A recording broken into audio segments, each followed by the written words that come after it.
Welcome in here on Live Impact News on WCNC Plus. I'm Nick Sertovant. Carlene is here in building. It is Thursday. We also have meteorologist Brittany Van Voorhees because say it ain't snow. Brittany. I think people wanted to say it is snow, Nick. I think that's the opposite. Oh, never mind. Never mind.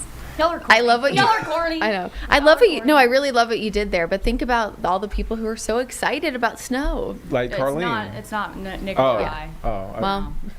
Sorry, here's the thing. I'm a little over it. I'm a little over the cold. Here's the thing. This Classically, is so in the Carolinas, we all know this. People do want it to snow more often than not. The majority of people, because one, you don't want it to ice, and two, they want to be able to play in it. Sure.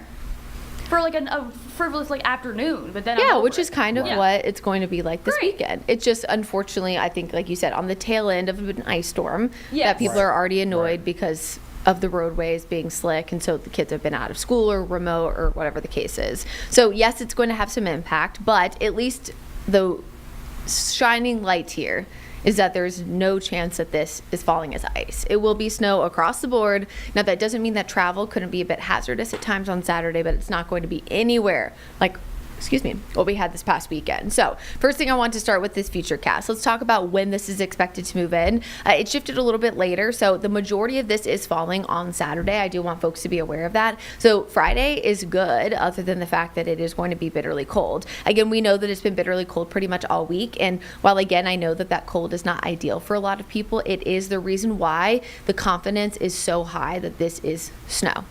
Snow, snow, snow.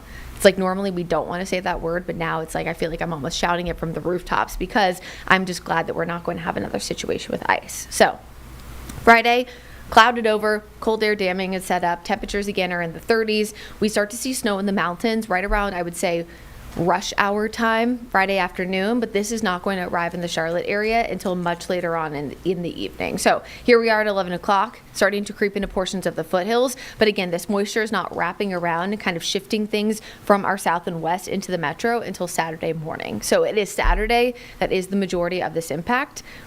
Again, yes, it's going to be fun. Please make sure you're bundled up. We don't oftentimes see a significant risk for hypothermia or frostbite here in the Carolinas, specifically here in Charlotte. Oftentimes our risk is really centered on the mountains, but this prolonged cold air plus the gusty winds that we'll see on Saturday could allow for some additional issues. So please make sure, whether it's you, your kids, your pets, we have coats on, gloves. Mainly the extremities need to make sure that they have extra layers. You can always take off, right, if you get hot, but you need to make sure you have stuff on in order to take off. Please don't be walking outside in shorts and a tank top and no gloves or mittens. So Saturday, again, pretty much off and on for the majority of the day. There will be times that we'll see what we call a burst of snow. And the question mark, at least so far when it comes to a forecast standpoint, is when that exact burst is going to happen and who's going to see it. It's pretty likely that it could be across the Piedmont. But what you'll notice when you look at our first snowfall totals map is the reason why we have a pretty big range is that where exactly that burst sets up, similar to what you see with those big downpours during, a summer afternoon or downpours in the heaviest band of a tropical storm. It's virtually impossible to forecast where that band is going to set up essentially until the day of where you see the moisture set up. Now behind this, again, we are going to be bitterly cold. People need to make sure that they're keeping a close eye on pets, plants, kids, neighbors, the elderly, young children, whoever. I also want to remind people that with the bitterly cold air on the backside, we see a prolonged cold snap that we haven't seen in potentially years here in Charlotte. I haven't done the exact math, but I know in the 5 years I've lived here, it has not been this cold for this long period of time. And so that will add an extra risk to your pipes and pipes bursting, the drips, the cabinets open, all the things we've been saying. It's the hazardous travel Saturday and then the prolonged cold after that are our two biggest impacts here in Charlotte. We did have a winter storm watch that was issued today for the weekend.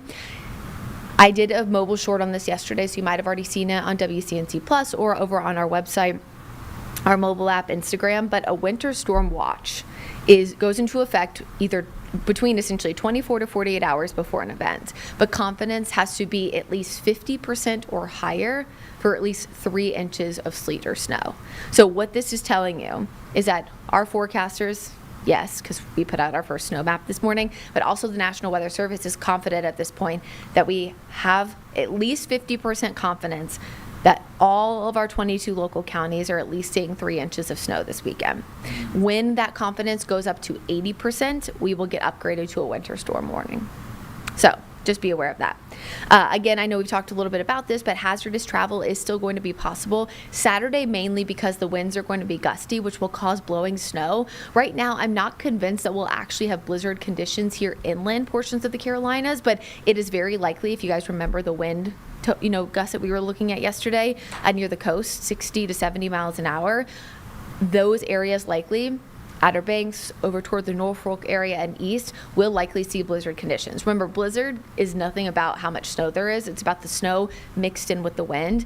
And specifically in this scenario, we have very dry, fluffy snow, which actually is easier to blow around because it's essentially very light versus heavy snow that we will sometimes have when the atmospheric conditions are a little bit different.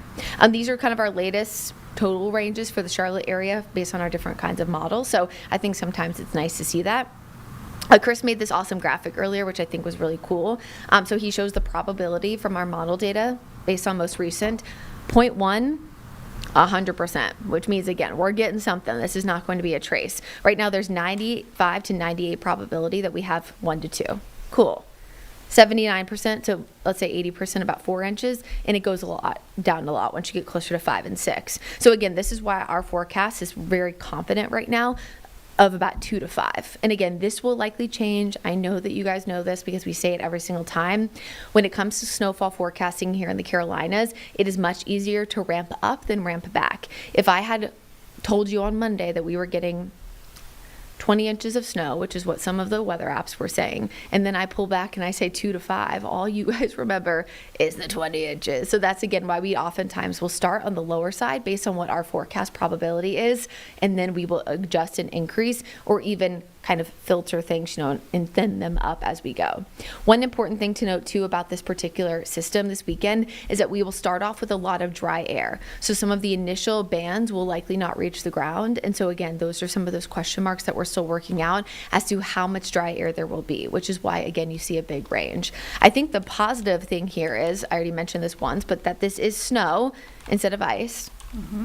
And two, that we know we're getting snow, and we know we're at least going to have, I think at this point, you saw the percentages, 1 to 2 is like 100%, 98%. And I think people are a little bit sick, honestly, of us saying no snow. And so this, for the snow lovers, will be really cool.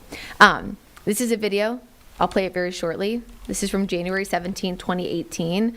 This is the last time that Charlotte had up to as much snow as we could see this weekend. Wow. The last time that we had anything close to what the forecast is currently, yes, you see that was 8 years ago. And I know you might be thinking what I thought.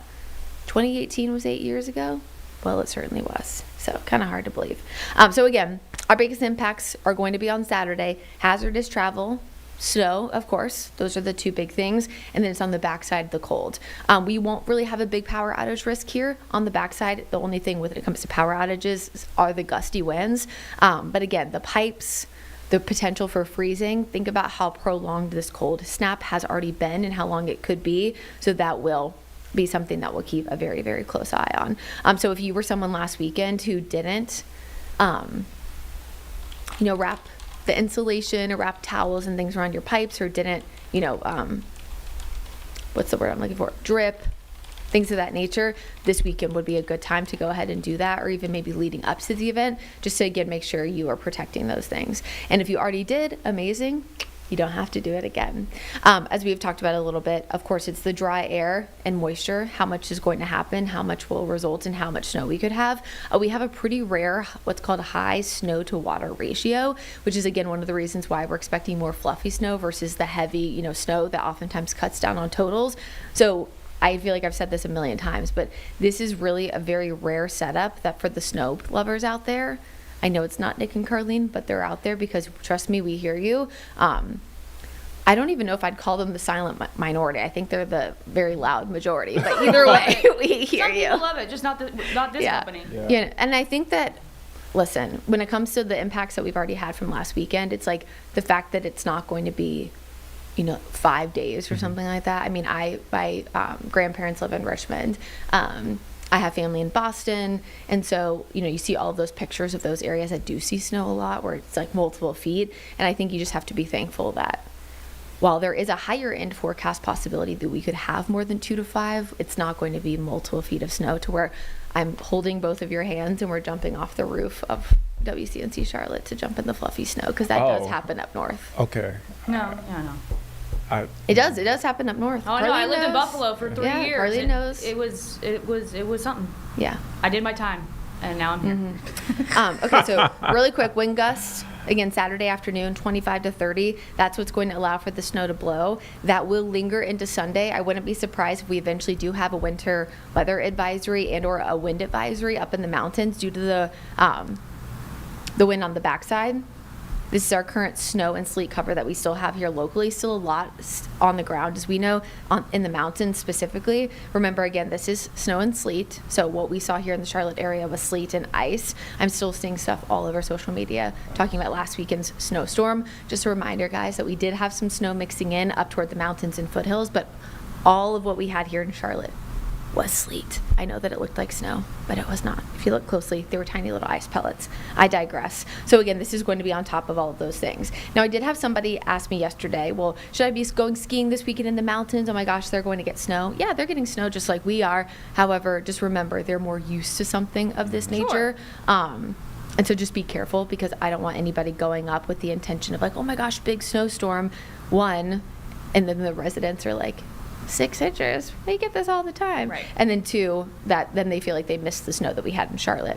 And when it comes to the mountains specifically, they're going to kind of see a 2 run with this system, because they see the first snow that we get on Friday and kind of see it wrap around, and then they'll have that classic northwest flow on the backside. So their totals are a little bit higher than some of the Charlotte area, but it's essentially because they kind of have a 1-2 punch with this system. So again, I think that we've heard this word many a times over the last few weeks, but we're keeping folks weather impact alert because of the snow on Saturday and again the hazardous travel and then the cold air that lingers into Sunday, Monday.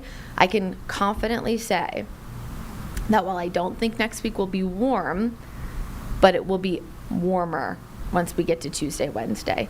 I never thought, being someone who, yes, grew up in the South, but grew up in Atlanta and lived a lot of my life in Florida, that I would be thrilled to see a high temperature of 46 degrees.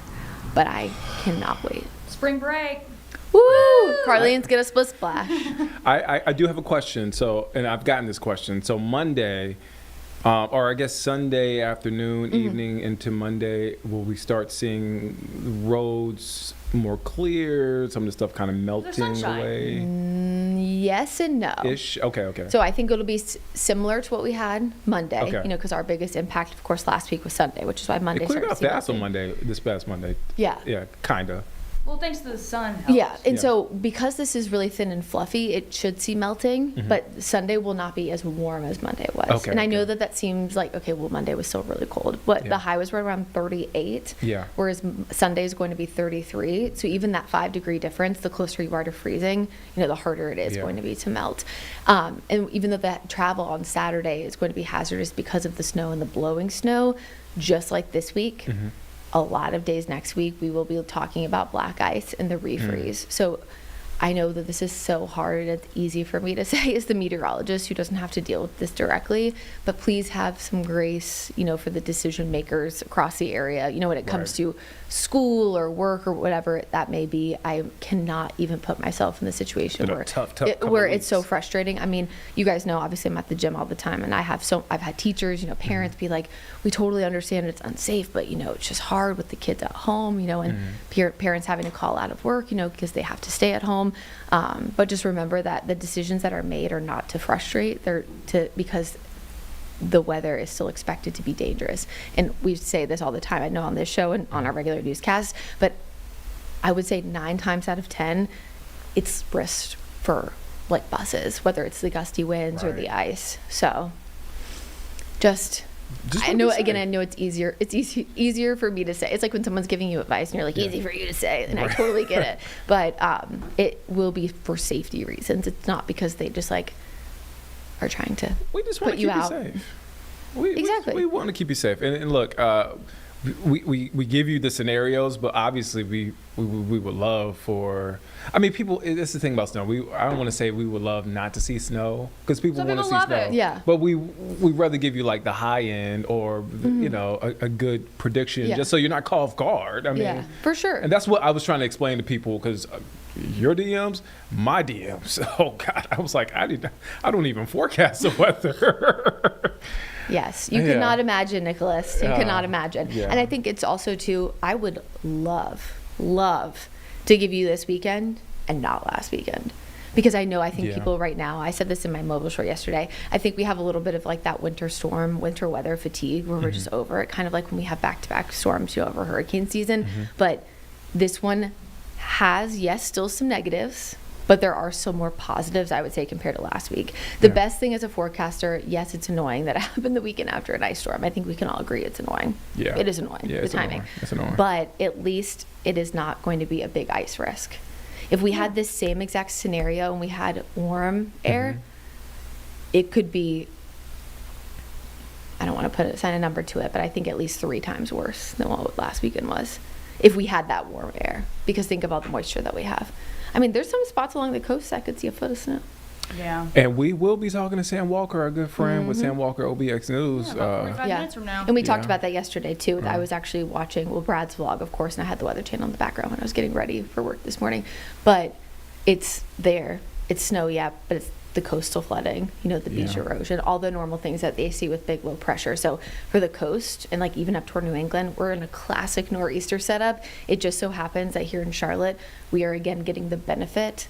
I know it's been a terrible week of cold, but we have the benefit of it being cold and having 100% confidence that this is not going to be ice, which is again like the one thing I want people to understand at home is that we are so thankful for that because it could be so much worse. Like Brad said, you want to see the snow. You don't want to see the ice and Yeah. And you Well, said that yeah, to and us, you hear it all Ryan. the time too. People are like, if it's this cold, it might as well be snowing. Well, There you go. There you go. Yeah, there we go. There you go. Brittany Van Voorhees here in studio with us with the check of the forecast. Catch Brittany here at 3 o'clock. She'll be back with, I'm sure we'll probably have more updates at 3. Brittany, thank you for your time. Thank you for stopping in. You're very welcome. Let's take a quick break. We'll be back here in just 2 minutes here on Live Impact News on WCNC Plus.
Welcome back here on Live Impact News on WCNC Plus. I'm Nick Sturtevant. We want to go now to Washington, D.C., where President Trump is holding his cabinet meeting. Let's take a listen in to what's being said. I was out with our great vice president last week in Toledo, Ohio. They are thanking this administration for getting Main Street back. The Trump tax cuts, the tariffs, deregulation, it's all rocket fuel for hardworking families in Main Streets. And I see it whether it's talking about small business expensing, 100% accelerated from Made in America factories, the 20% pass-through, but it's also working families where they have expanded child tax credits, increased standard deductions, permanent low-income tax rates, health savings accounts, Trump accounts. This president is delivering for Main Street. It's the most underreported story in this country. And I see it in Main Street businesses. All-time small business confidence hit a record under this president last year after the Trump tax cuts. All-time small business formation now at 36 million small businesses and a record $100 billion out from SBA because a record number of people want to invest in this country and hire. And whether I've talked to manufacturers about tariffs, they know that this president is bringing manufacturing back, just like Prince Manufacturing in Macon, Georgia. 500 employees machining parts for our defense, our agriculture, our automotive, our aerospace industry. They're going to hire 500 more people this year because of tariffs, because of the Trump tax cuts, and because of SBA lending. And I see this state after state as I've gone across the country, talked to hundreds of business owners, walked dozens of factory floors. This is not being covered, but it's going on in America. The number one problem is they need skilled workers. And this is something I'm working on with Secretary Chavez-Jaramer. I'm working across the administration to ensure that we empower our small businesses. 98% of our manufacturers meet the small business definition. So Ford has 5 small manufacturing suppliers. The $18 trillion you brought in is creating an economic boom like none we've ever seen before. We are going to have 7% GDP growth. GDP now is probably underestimating where it is in 4Q, but with interest rates going down, with regulation going down, these are all taxes on small businesses, and those are going away. And thanks to President Trump, your leadership, we are seeing Main Street boom. Hardworking families have $1,000 $1,000 already in their pockets, and when they get their $1,000 refund tax, I hope they all remember that every Democrat voted against them getting their tax refunds, because this is what our administration is doing, is powering your incredible economic agenda forward on Main Street. Thank you very much. Great job. I do want to say that on my left, I have a man who's doing a fantastic job, and on my right also, by the way. But we're spending a tremendous amount of time and effort on building our military. We largely rebuilt the military during my first term, fortunately, and we're greatly enhancing it now.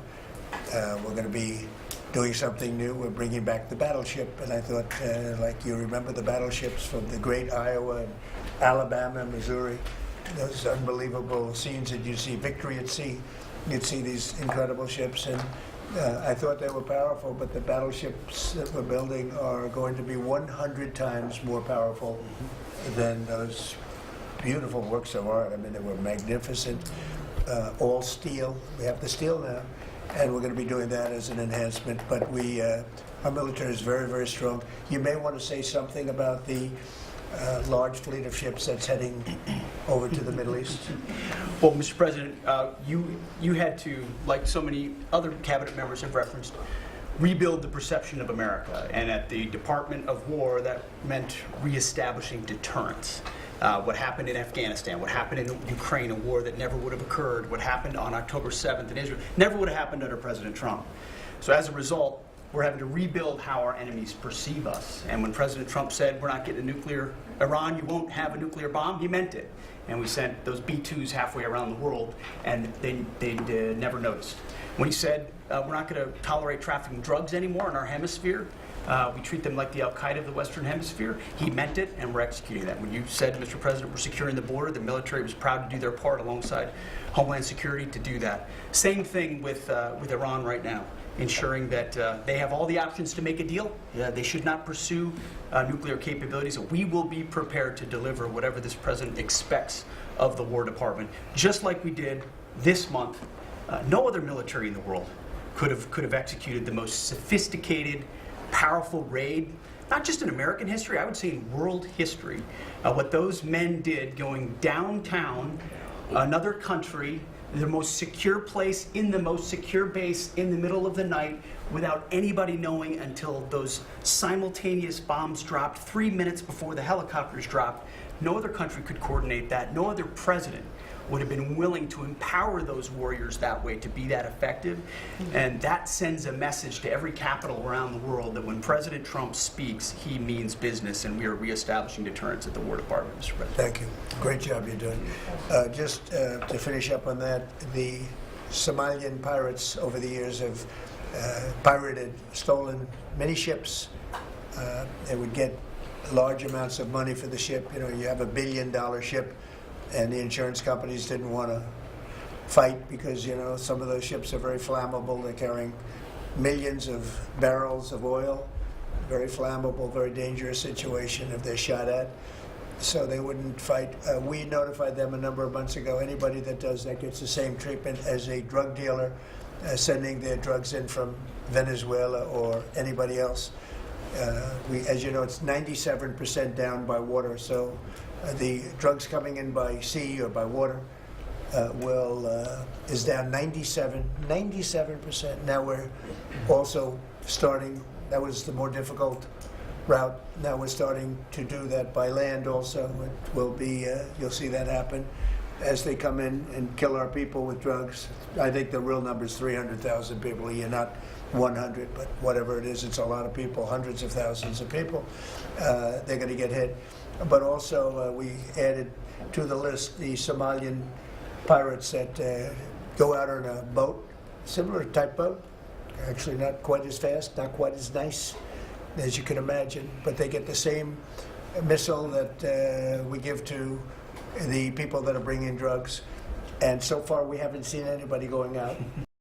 So the traffic is not being interfered with by people pirating our ships. Not our ships, ships all over the world. I said, make it for any country. We're doing the rest of the world a favor. It's a very effective favor, but we see very little nowadays. You used to have ships being taken every single, like 2 or 3 a week, these massive ships that be brought in to some place in Somalia, which I don't even know is it a country. We have Ilhan Omar left, and then she gives us lectures on the Constitution of the United States. These people are, what they've done to rip off our country is terrible, but the pirating is essentially stopped. They know that if anybody even makes a move toward a ship, they get the ultimate treatment. They will go to wherever they want to go, but it's probably not going to be to heaven. I can't imagine, but they get hit very hard, just like a drug dealer, just like the boats, the ships that are coming in. Every boat that comes in with drugs on it that we take out, we just saved 25,000 American lives. Each boat is the equivalent of saving 25,000 American, mostly American, but American lives. So I just wanted to let you know that, and Pete's been totally authorized to do that, and they know it's going to happen, and it seems that all of that brisk business that they had has been stopped, and it's right in its foot. So I just want to thank everybody for being here. My cabinet has been amazing. I like this much better than going around for 3 hours. We'll pick on other ones. Pam, you're doing great. We're all doing great. JD, if you'd like to say something, you can. Would you like to really quickly? He is, after all, the Vice President of the United States. It's okay, sir. I'm here for the free coffee. I just say it's an honor to serve with this group, and we're doing a lot of good for the American people. We're very proud of it. Yeah, we're very proud of the country. We're very proud of you. Thank you very much, everybody. Mr.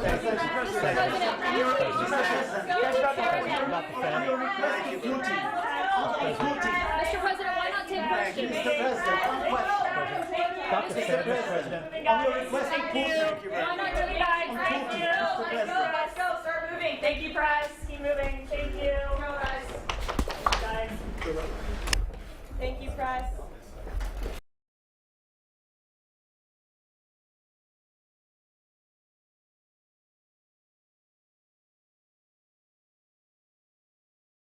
All right, so it looks like that Trump cabinet meeting just wrapped up there. We are going to take a quick break. We'll be back here in just 2 minutes here on Live Impact News on WCNC Plus.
Welcome back here on Live Impact News on WCNC Plus. I'm Nick Sertivant. We want to go now to Springfield, Illinois. What's happening right now? It's been going on for some time now.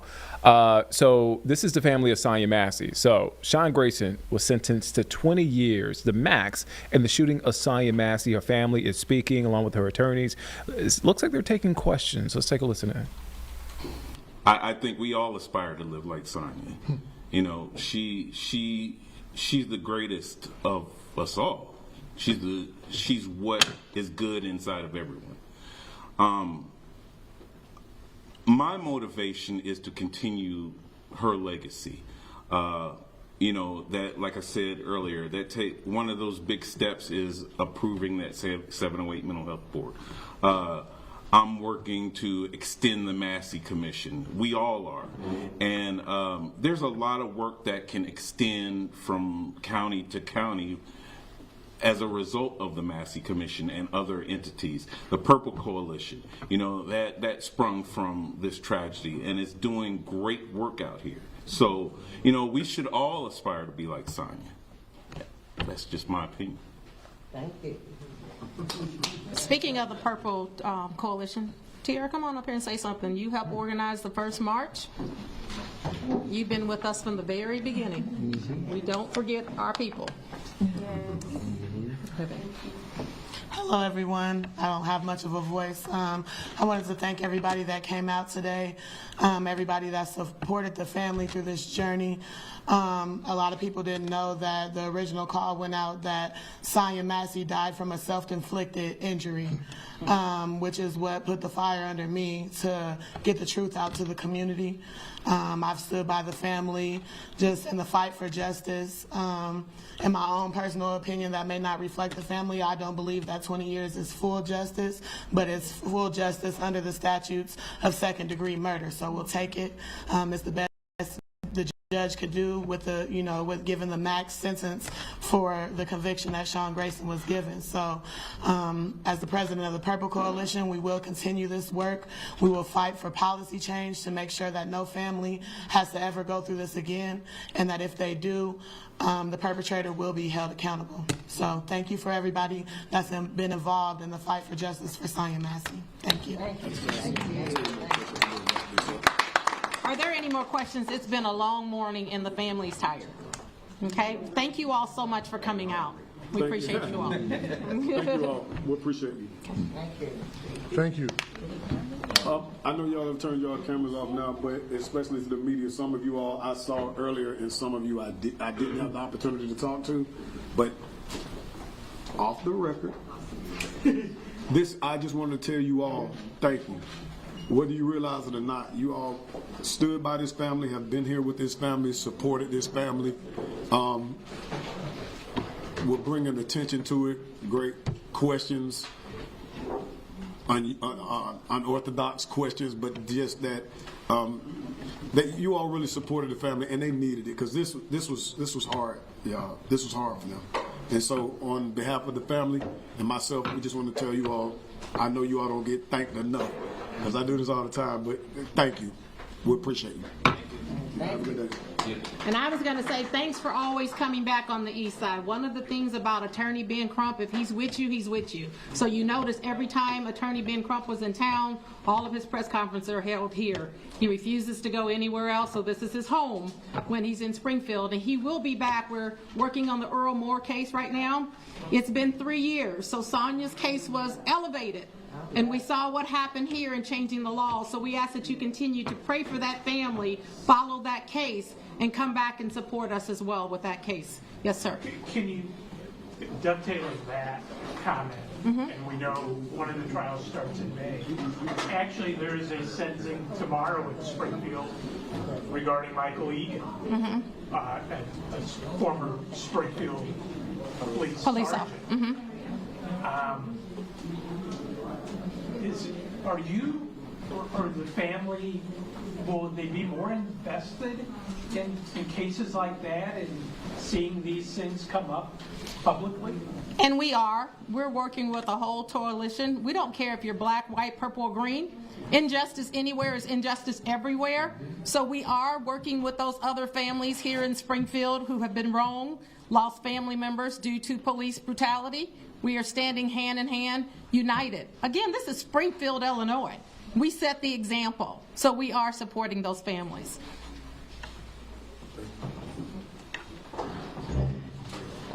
And I would also like to add that I'm working with Representative Cam Buckner, and there's a bill called HB 1611, and that's a state bill that is going to hold some police accountable and change the way policing is happening across the state. So those other families also will be able to benefit from that as we continue to push policy change across the state as it relates to policing. What bill? HB 1611. Thank you. Thanks again for coming out, you guys.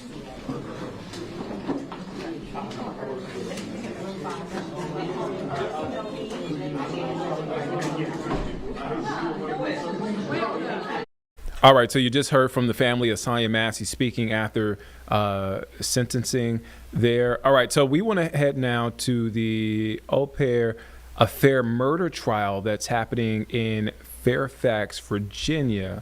So Virginia man Brendan Banfield faces trial for aggravated murder, accused by prosecutors of an elaborate double murder scheme to frame another man and his wife stabbing. He's actually on the stand. This is his second day on the stand. Let's take a listen in. Okay, so while you are tending to your wife and exchanging hand placement with her over the wounds that we saw, you did not at that point in time use the towel, the blanket, the sheet, or the other blanket to staunch the flow of blood from her neck? It wasn't until I was instructed to by 911 to do that. Pressure is a different form of treatment that we were taught, and that is also what Christine was doing. I believe that was the best course of action at the time. To put pressure on the wound that was so large that your finger went inside of it, is that correct? Yes. Okay.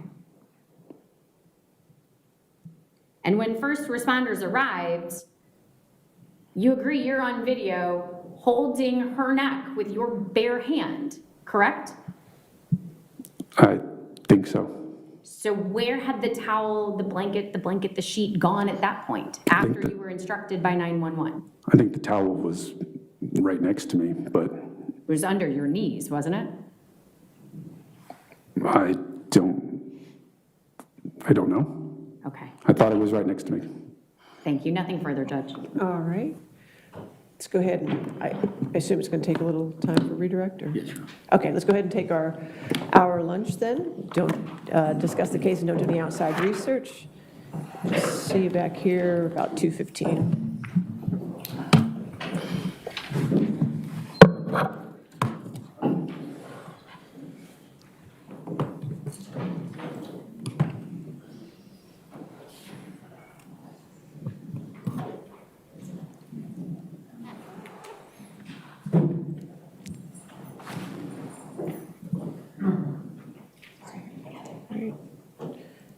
Again, Mr. Banfield, since you're still testifying, you cannot discuss your testimony with anybody to include your attorney until you're finished, okay? Can I ask you a question? You might want to ask your lawyer a question and not me before you ask me a question. Do you want to? Can I go up there? Yeah, go ahead and ask.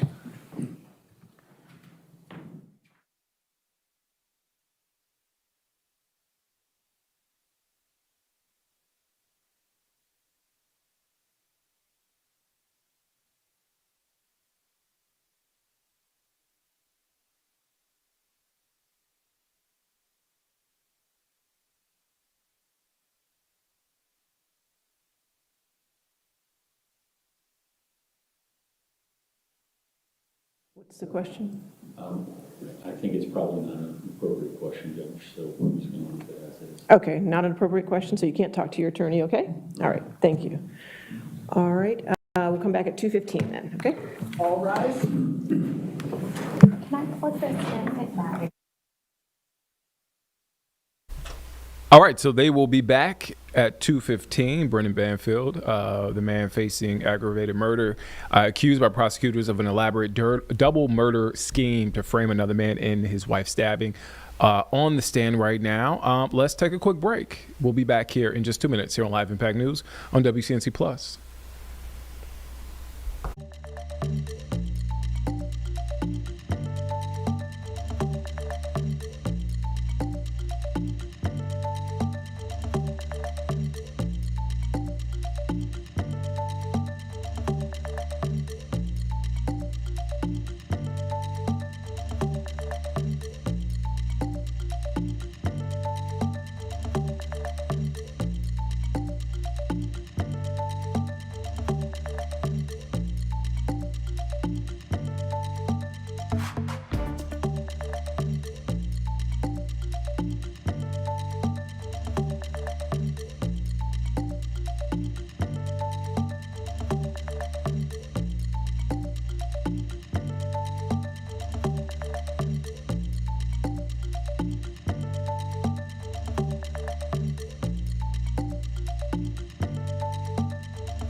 Welcome back here on Live Impact News on WCNC Plus. I'm Nick Sturdivant. So right now, happening live, we are waiting to hear from Governor Josh Stein. He is there with DOT crews as he prepares to talk about winter storm preps here in the state. There he is on the mic. Looks like he's getting ready as we expect snow this weekend. Let's take a listen in. Good afternoon. I'm here at a brine facility for the North Carolina Department of Transportation. These guys have been working for about a week and a half, almost nonstop. I just talked to a couple of the crew, 91 hours, 101 hours in the last week, and they are ready to go again because we're going to have weather this weekend. We'll have a fuller briefing tomorrow on the weather. But it looks like it's going to be snow, not ice this time. That's a good thing, but it's still going to have real impacts on our lives. So if you can stay home Friday night and bundle up, we recommend you doing it. These guys need to be on the roads plowing, preparing before the storm with brine, then applying salt and sand to deal with it. And if you can stay off the roads, you're going to make their jobs a whole lot easier, a whole lot safer, and you will be safe as well. So we really encourage folks to stay home starting Friday night. Happy to take any questions. What did you hear from the crews that you spoke to today that surprised you most? Not that it surprised me because I know how dedicated state employees are, but these guys are dedicated. They are working their tails off. 90 hours last week, 100 hours last week, and they're ready to saddle up and do it again because they know that the state needs our road system, and they're the ones who are going to keep those roads safe and keep people. We don't believe we had any traffic fatalities last week because of the storm. In a state of 11 million people, that is remarkable, and it's a testament to their hard work, to clear the roads. It's a testament to the Highway Patrol making sure that the roads were clear of abandoned vehicles and being on the roads. Testament to the National Guard. I saw a great video of them getting trucks out of the median. These folks care deeply about their work and making sure that people are safe. And then finally, it's a testament to people staying home. And we're lucky that this is going to hit us on the weekend, so there will be less traffic. If you can stay home on Friday night, do it. What's different about preparing for this compared to last week as far as, I guess, roads in particular, and just we're not expecting long-term power outages like we were a week ago? Yeah. The main difference is we were expecting sleet and freezing rain last week. This week, we're expecting snow. That means that we think that there will be fewer power outages, or the risk of power outages are less. That doesn't mean that there will not be power outages. There certainly, almost surely will be power outages, but it won't be in the entirety of a region. It'll be in more specific locations.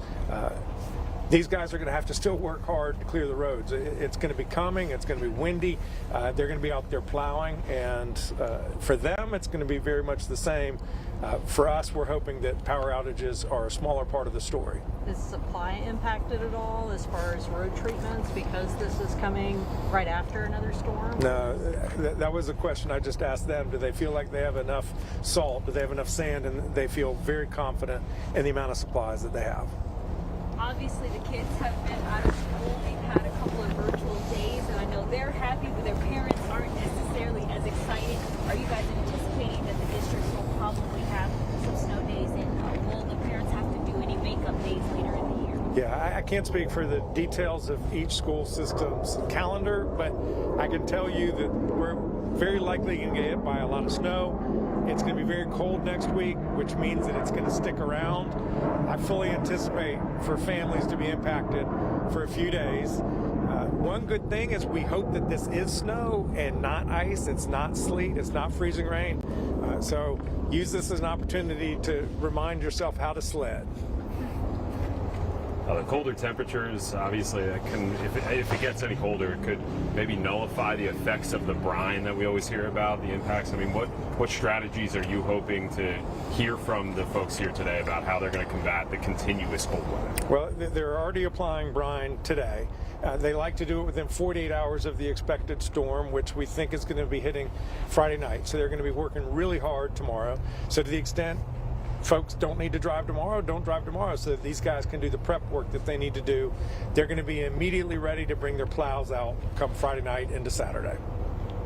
Governor, how would a partial shutdown affect operations in the state, especially with FEMA funding in the last? Yeah, in terms of the federal government. Yeah. Look, the federal government needs to operate. They need to have a budget. We need the support of FEMA to help recover in Western North Carolina. The public assistance reimbursements need to come through. The hazard mitigation programs that help us build resilience into our infrastructure for the next storm, that needs to come through. There's absolutely no reason why you cannot have basic accountability for ICE, not for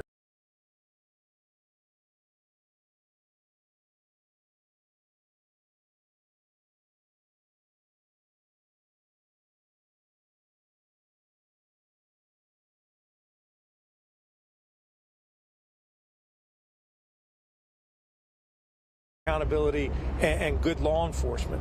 They can do those things and keep the government open. They need to keep the government open.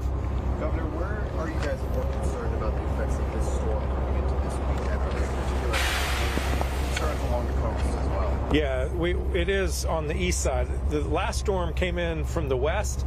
This storm's coming in from the east. We expect to have greater concentrations of snow east rather than the mountains. It's kind of backwards from what most people expect. There is also concern about overwash from tides on the Outer Banks, and so people on the Outer Banks need to be aware and be careful. So these guys are spread out around the state. They know how to handle these kind of storms, and they're ready to help the people of North Carolina get through this. Are you anticipating declaring another state of emergency going into this storm? Yeah, in fact, right now I've just declared a state of emergency for this storm. separate from the one that we had last week. It helps us to mobilize our state emergency management team. It also helps prepare us in case we need federal assistance from FEMA down the road to have declared an emergency for this storm. How have your communications been with the White House from last week's storm and going to this week's storm? Last week, the White House and the administration was very responsive. I heard from the Coast Guard. I heard from the White House. They wanted to make sure that we had what we needed. I asked the president for a declaration of a storm declaration, and they granted it within a day. Very responsive. So I was pleased with that, and we hope that whatever needs we have of the federal government with this storm, they're equally as responsive. One of the other questions you were asking down there in front of the brine was about the capabilities for the state to allocate resources kind of locally as well. That was some of the concerns we heard from people out and about over the weekend. Just a lot of the major highways, NCDOT did a great job clearing, but a lot of the local side roads that people were in front of their homes, they were still covered Sunday going into Monday. Just what message do you have to North Carolinians that they can safely get out and about after the storm on their local roads in their towns and cities across the state? Well, these guys have to prioritize the interstates first, and then the major state roads second, and then they can get into the secondary roads later. And we wish after a big storm that it could be within 24 hours. That's just not the way the world works. So we ask people to be patient, to understand that it's better to not be on the roads if you possibly cannot be. If you have to be on the roads, give a lot of distance to the car in front of you. Go slower. We want people to be safe. We want them to get through, and we want them to get back to their normal life as quickly as they possibly can, but we have to be reasonable as well. Do you anticipate requesting another federal emergency declaration? Just kind of carry on. We would have to request a separate federal emergency declaration for this storm. We don't know yet if we're going to need to do that. Did you use it for this past storm? At this point, we're considering whether we need to expand it to cover more expenses that were incurred.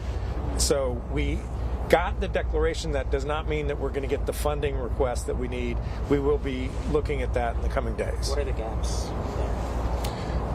In what sense? So you said you need to expand it to look at some other expenses. Yeah. Will, why don't you come forward and explain what you were telling me earlier? Yes, sir.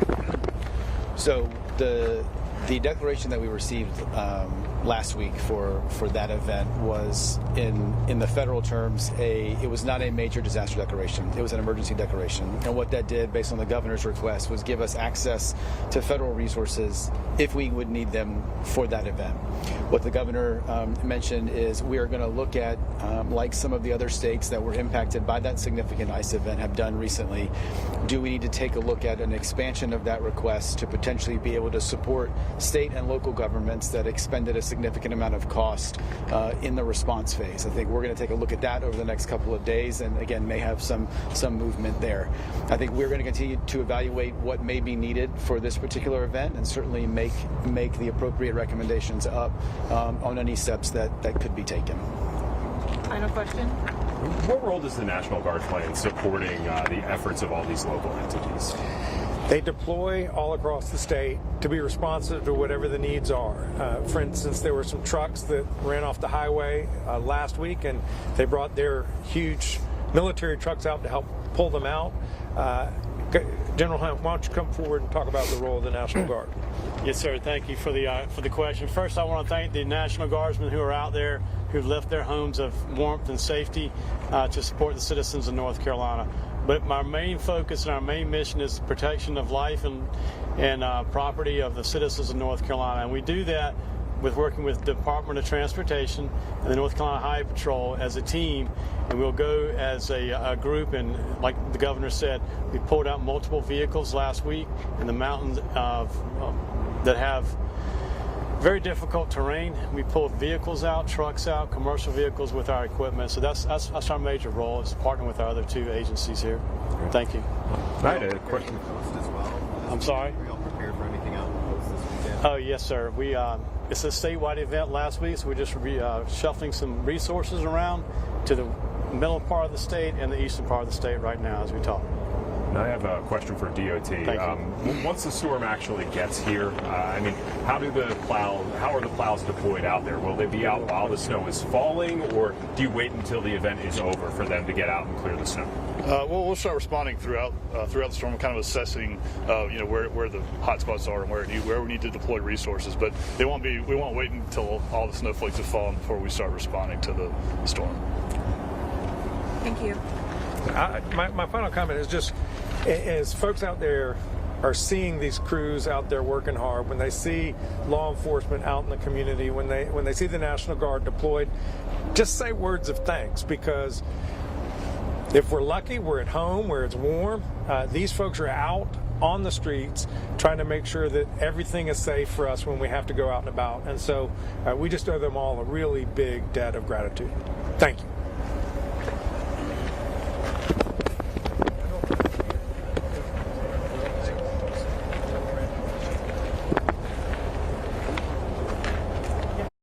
All right, so that is Governor Josh Stein along with DOT crews there in Raleigh, giving us an update on preps for this incoming snow.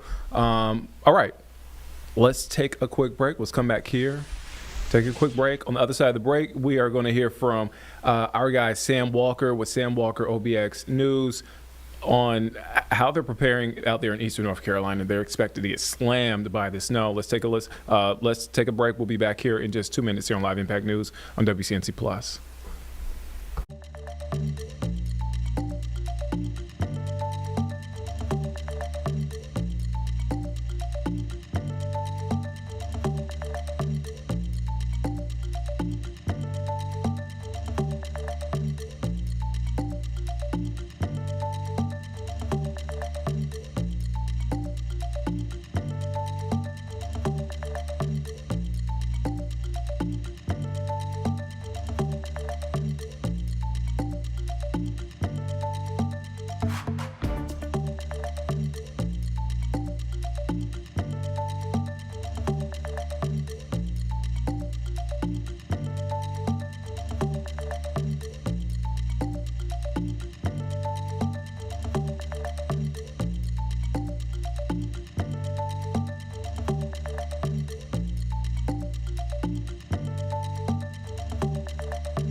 Welcome back here on Live Impact News on WCNC Plus. I'm Nick Sturdivant. As promised, we are going to talk to Sam Walker, OBX News. He's with us because, Sam, I'm just going to bring you right in. I usually do a full-fledged intro, but, man, you guys are expected to get slammed right this weekend. How are you guys preparing? What are you hearing there on the ground, man? You know, I say, how much are we preparing? It's dust off the hurricane prep kit. I mean, that's really what you do, which is run to the ABC store, run to the Harris Teeter, and, you know, maybe make sure there's some fuel around for the generator. It's kind of the stuff we do out here on a regular basis, it seems like. We just don't do it for winter storms. We do it for every other storm. So that's really what's going on right now. DOT's done its job. They've already got the roads pretty coated in the brine. You know, so everything else, just do that and then go right back to work and finish out the work week. Sounds simple enough, Sam. Yeah. I guess, how does this compare to, and I know different seasons, but I think immediately a Chantal, Hurricane Aaron. How does this compare? Again, I know we're talking about different seasons, different types of storms, but I've gotten this question: how does this compare? You know, it compares a lot, really, because of the wind impacts that this system looks like it's going to bring. And this is kind of typical for us, the nor'easters. I mean, that's what we're looking at as a coastal storm, which is strong winds off the ocean or strong northerly winds. Most of the time, they don't have a lot of precipitation with them, and the temperatures are in the 40s, and maybe the inland areas, kind of like last weekend were, gets all the wintry precipitation. This time, this one's kind of targeting us. So in terms of the winter impacts first, this is starting to compare to a couple of historic storms, honestly. 1989, the 2 days before Christmas, when it dumped the all-time record for snow in Hatteras, which on Cape Hatteras was 13.3 inches. We also go back to the March 1st, 1980 snowstorm. It dumped 25 inches right along the Virginia border in Currituck and Camden counties. That's known as the circus storm here. Ringling Brothers was at the Norfolk Scope that week, and there was the audience that went on March 1st got stuck and had to spend the night in the arena there in downtown Norfolk. So everybody calls that the circus storm out here. That's the comparisons we're getting for the winter impacts, the wintry weather impacts. But looking at it from a coastal side, this could be just another normal nor'easter for us. Winds of in excess of 40 to 50 miles an hour, especially on Hatteras and Ocracoke Islands. But winds offshore in that 50 to 60 range. And yeah, I've seen some forecast giving us some gusts to 75 out over the open ocean.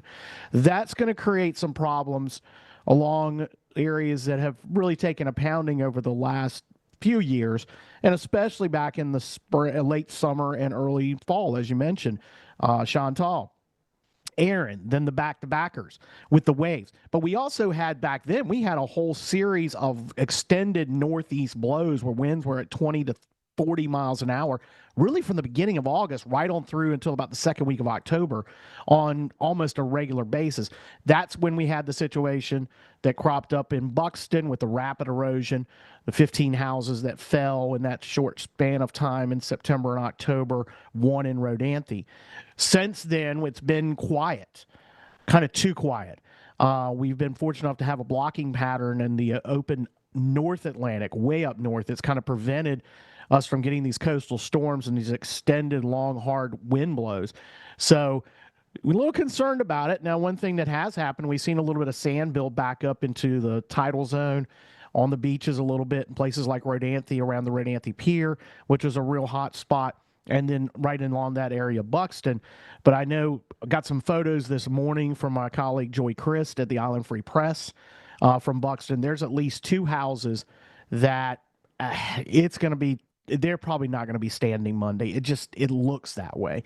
So, and then we talk about Highway 12 and the coastal impacts that can happen there. Yes, there's a lot to this out here. The Highway 12 section south of Oregon Inlet on Hatteras Island and Ocracoke Island, we've got several hot spots there. DOT, as I mentioned, Monday has got a sandbank built up where they store sand right by the Bass Knight Bridge. They've got that ready.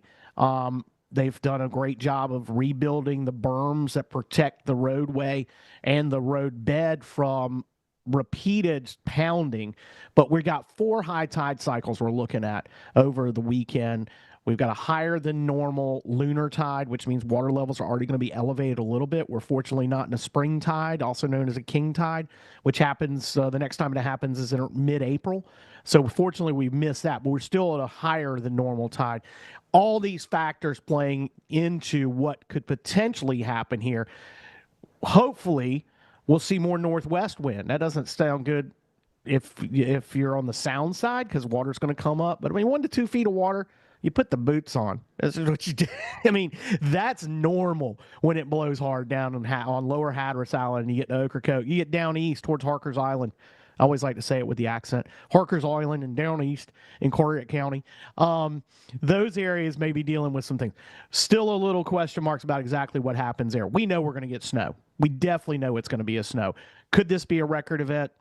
May very well be. If everything plays out like it is today on Thursday afternoon, what we may see Sunday afternoon and evening could be. Still a lot of it's got to happen between now and then. Yeah, I mean, the ingredients are sure there, though, Sam. I got to give folks there in Eastern North Carolina. Again, I just want to, folks who are not familiar, new to North Carolina, Eastern North Carolina, a huge area. So the last snowstorm I covered in the Eastern North Carolina area, I think this was 2022, Rocky Mount, Wilson County, saw several inches of snow there. And I give Eastern North Carolina a lot of credit. Folks stay put, because we didn't see I think we were the only people on the road because we had to cover it. So I got to give folks their credit. They stay put, Sal.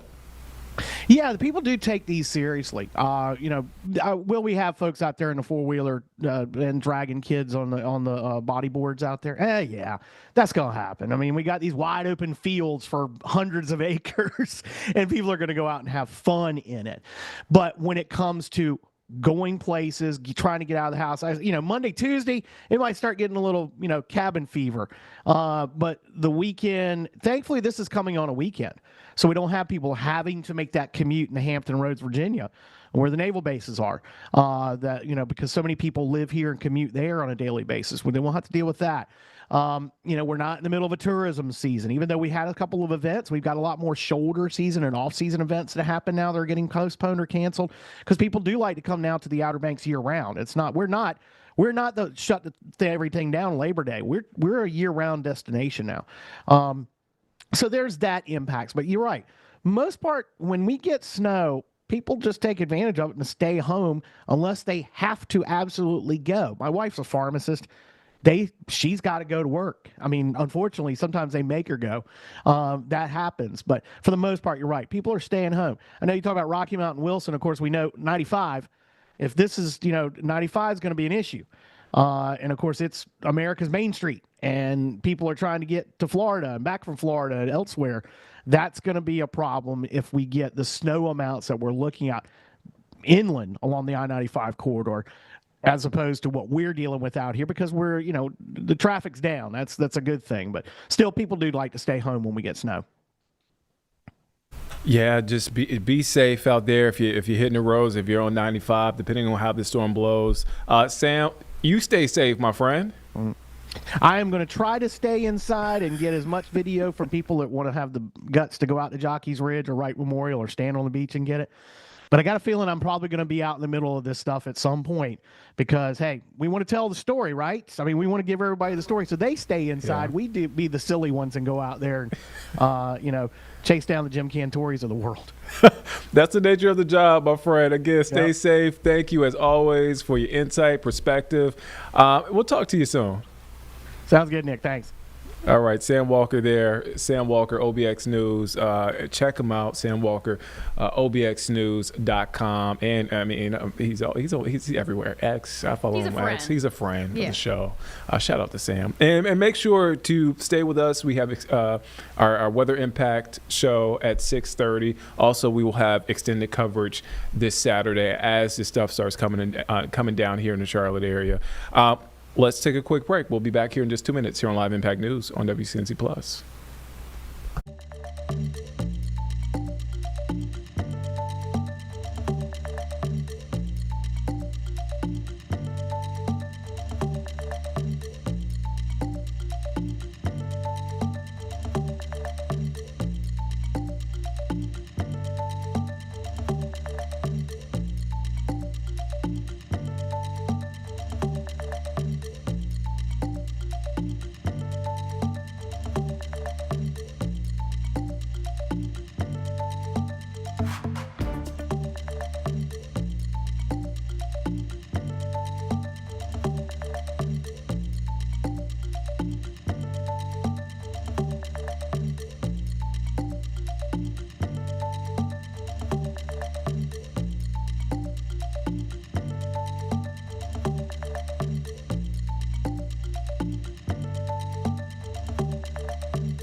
Welcome back here on Live Impact News on WCNC Plus. I'm Nick Sturtevant. Today marks 1 year since that tragic midair collision at DCA, Ronald Reagan International Airport. Plane carrying 60 passengers and 4 crew members collided with that Black Hawk helicopter. 3 soldiers aboard that helicopter. That crew on that airplane based in Charlotte. And just a sad situation. Our Vanessa Roof is doing incredible work here, speaking exclusively with the family of Ian Epstein. He was a flight attendant on that plane. And you can catch that special tonight, DC collision 1 year later. Exclusive interview with the Epstein family. And again, as I mentioned before, spoke with his family, his ex-wife, his 2 daughters. And we've been running chunks of her interview. Again, check out that special tonight, 9 p.m. only on WCNC Plus.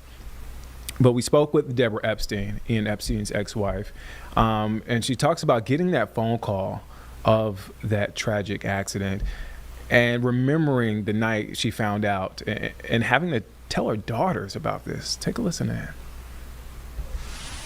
So It's hard. I actually still have the voicemail on my phone because I can't erase it. I had just gone to sleep.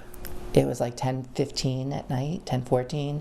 I had just fallen asleep. I had a really long day. And I leave my phone on because my children, although they're adults, they're still my kids. And everybody knows my phone's always on in case of an emergency. What I thought I heard was the phone ringing. But then I heard the ding of a text. And I went, oh. Somebody must really want me. So I flipped over my phone and I saw a text message. And it was from somebody from PSA Airlines. And I was like, is this spam? Is this a joke? And I immediately flipped to my news article. And the headline was American Airlines plane collides in DC. And I scanned the first paragraph and I saw PSA. And by then I was out of my bed and on the floor. I hit redial and I got the HR person at PSA. And, you don't want to admit it, but you know it before you even hear it. And I just remember screaming, no, no, no, no, no, no, no. And she cried with me on the phone. And as hard as that was to process, all I could think about was having to call the kids. And wake them up in the middle of the night and tell them that, their father was on the plane and we don't know if he's okay or not.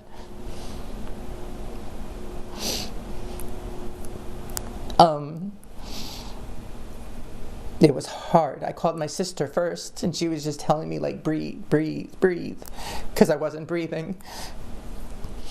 I was always afraid I was going to get that phone call, and then when you finally get it, it's just, you don't wish it on anybody. So that's, calling the kids was the hardest. And then you hope, you just hope. You hear, like, they don't say bodies, they said they were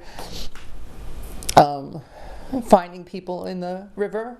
So you just hope that he was going to be found. I think Hannah said it, like, her dad was a great swimmer, he'd be able to swim. So, it was a big thing, like, not watching the crash that day because I didn't want them to see it. I didn't want to see it. So we didn't look at the footage of the crash. I was up all night. The kids all came here. They were all sleeping in different places. You don't want people that are closest to you to find out by waking up and seeing the news in the morning. And I knew that the flight attendants and the crew would probably be the first names out there, just because a lot of people would know who they were. So a lot of stuff starts going through your mind, and I think I just went into business mode. You don't know what to expect. My thing was, like, I didn't know if they would, because they asked me right away, do you want to come to DC? And I said, I don't know. I mean, I didn't know if I was going to an airport and going to be looking at an accident scene the whole night. Like, do you subject your children to that? So I said, I think right now we're just going to sit, because you just can't comprehend it all. And at 7:30 the next morning, my sister, who lives in New Jersey, had called me and said, they're going to have a news conference at 7:30. I said, okay. So I have internet TV, and I didn't know how to find the news. So I did manage to find the news, and I watched the news, and actually that's when I found out that there were no survivors. Which is not the way anybody should find out that there's no survivors. But at that news conference, it's when they said they were going to do recovery. So at that point, I then had to wake up the kids again and tell them that he was gone. I mean, when you heard about the actual circumstances, the fact that you had a plane and then you had a helicopter that had collided, and kind of as you pointed out, probably just seconds before the plane should have been landing, did you ever have a thought like, how does this even happen? Immediately. immediately I was like, this should not happen. They were too close to the ground. It didn't make sense. And, we were quickly brought out to the site. It was only a couple of days after the accident when we were brought out to the site visit, and standing on the runway and seeing where the accident happened in the water, you just knew that is not when a collision occurs. If it had been mechanical failure, if it had been, something with the landing when they actually touched down and they went off the runway or something like that, you can wrap your head around it, right? Because accident unfortunately happened like that, right? So, but for there to be a collision when the plane was cleared to land and that close to hitting the runway, to be hit by a helicopter, it just doesn't make sense. It's like, how does this happen? I think one of the first questions I asked the NTSB was, who had the right of way? Even though I knew if a plane is landing and 30 seconds off the runway, they had the right of way. But you almost want to hear them say it, And it's too early, they won't say anything. But you want to hear them say it, like, what happened, what went wrong? And I think knowing that, and then finding out just how many mistakes were made and the systematic failures that there were to allow something like this to happen, finding that out later, you're now angry. It went from, there's so many emotions that you go through the process, but you become angry. And we're angry that he died because he shouldn't have. Nobody that day should have lost their life. There were 64 people on a plane and 3 in a helicopter, and they never should have been allowed to get that close in that proximity for a disaster like this to occur. And then to find out through the process of the NTSB doing their research, to find out that this was happening all the time. Like, planes and helicopters were coming this close on a regular basis, and no one stopped it. And reports were being filed, and nobody was looking at them. I just remember when they came out with the first meeting and they started showing the trajectory of a plane versus the way the helicopters fly on that path, and the clearance that there was. And at best clearance, was the plane at the waterline and the helicopter going along the shoreline as well. There was only 75 feet of separation that was allowed. That was the plan. The plan was for 75 feet of separation. When you think about that and 2 aircraft moving at that kind of space, how do you allow for only 75 feet of separation? That's an accident waiting to happen. Yet that was an allowable flight pattern. That was an FAA flight pattern that they allowed to happen. There's just so many things that happened. Why is there a training mission when commercial airliners are flying in that space with night vision goggles on, with the radar in and out off to stop accidents? Why was that allowed? Why is an Army training mission more important than 64 people's lives on a commercial airliner? Commercial airliner space closes.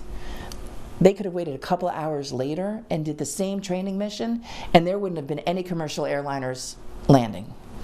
Why didn't they wait the few hours? I don't think, that they ever should allow training to occur in commercial airspace. Ever. Anywhere. And we're hearing about DCA because of this tragedy, but what about the rest of the places around the country that are in congested airspaces? DCA is not the only space. There's others out there. We know now, everybody knows because it's all over the news, that our whole system is antiquated. But it took this accident for somebody to finally look at it and figure out that things should be done differently. I don't understand why we have to be reactionary. As a country, we have to wait for a big tragedy to occur to actually make changes for the safety of everybody. And speaking of changes, we talked about some of the safety protocols that were put into place, and also there are attempts to get a slew of safety protocols in place because of this, but we were talking on the phone about the rollback that was included in the National Defense Authorization Act, which passed Congress, the president signed, and proceeded to roll back some of the safety protocols that basically came from this. Which is insane to me. So the NTSB did their investigation and put out historical findings and said to them, this needs to change, and this needs to change, and that needs to change for the safety of DCA. Are we that forgetful? We're not even a year away from the accident, and we're now rolling back the safety precautions that were put in place in DCA. And I heard someone say that it can never be 100% safe.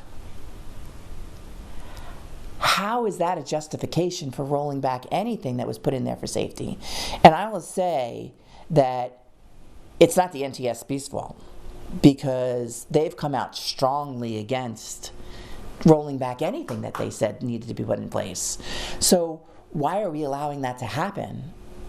You know, they pass these bills along without us really being aware and knowing, and we're now putting other people in that commercial airline space at risk.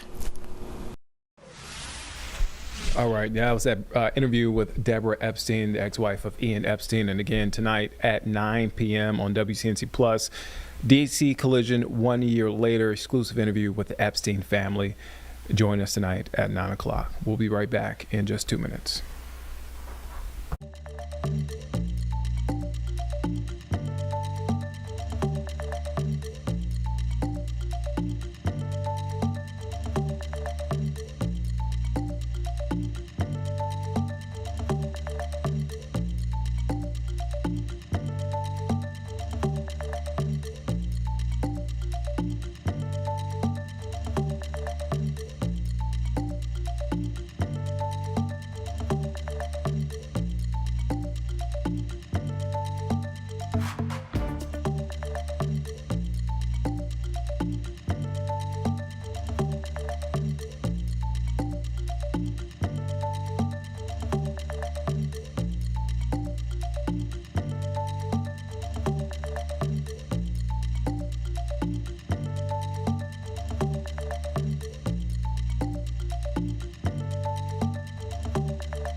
Welcome back here on Live Impact News on WCNC Plus. I'm Nick Sertivant. We are preparing for another weekend. Yes, another weekend. Winter weather blowing our way. Last weekend was ice. The weekend before that, it was a light wintry mix.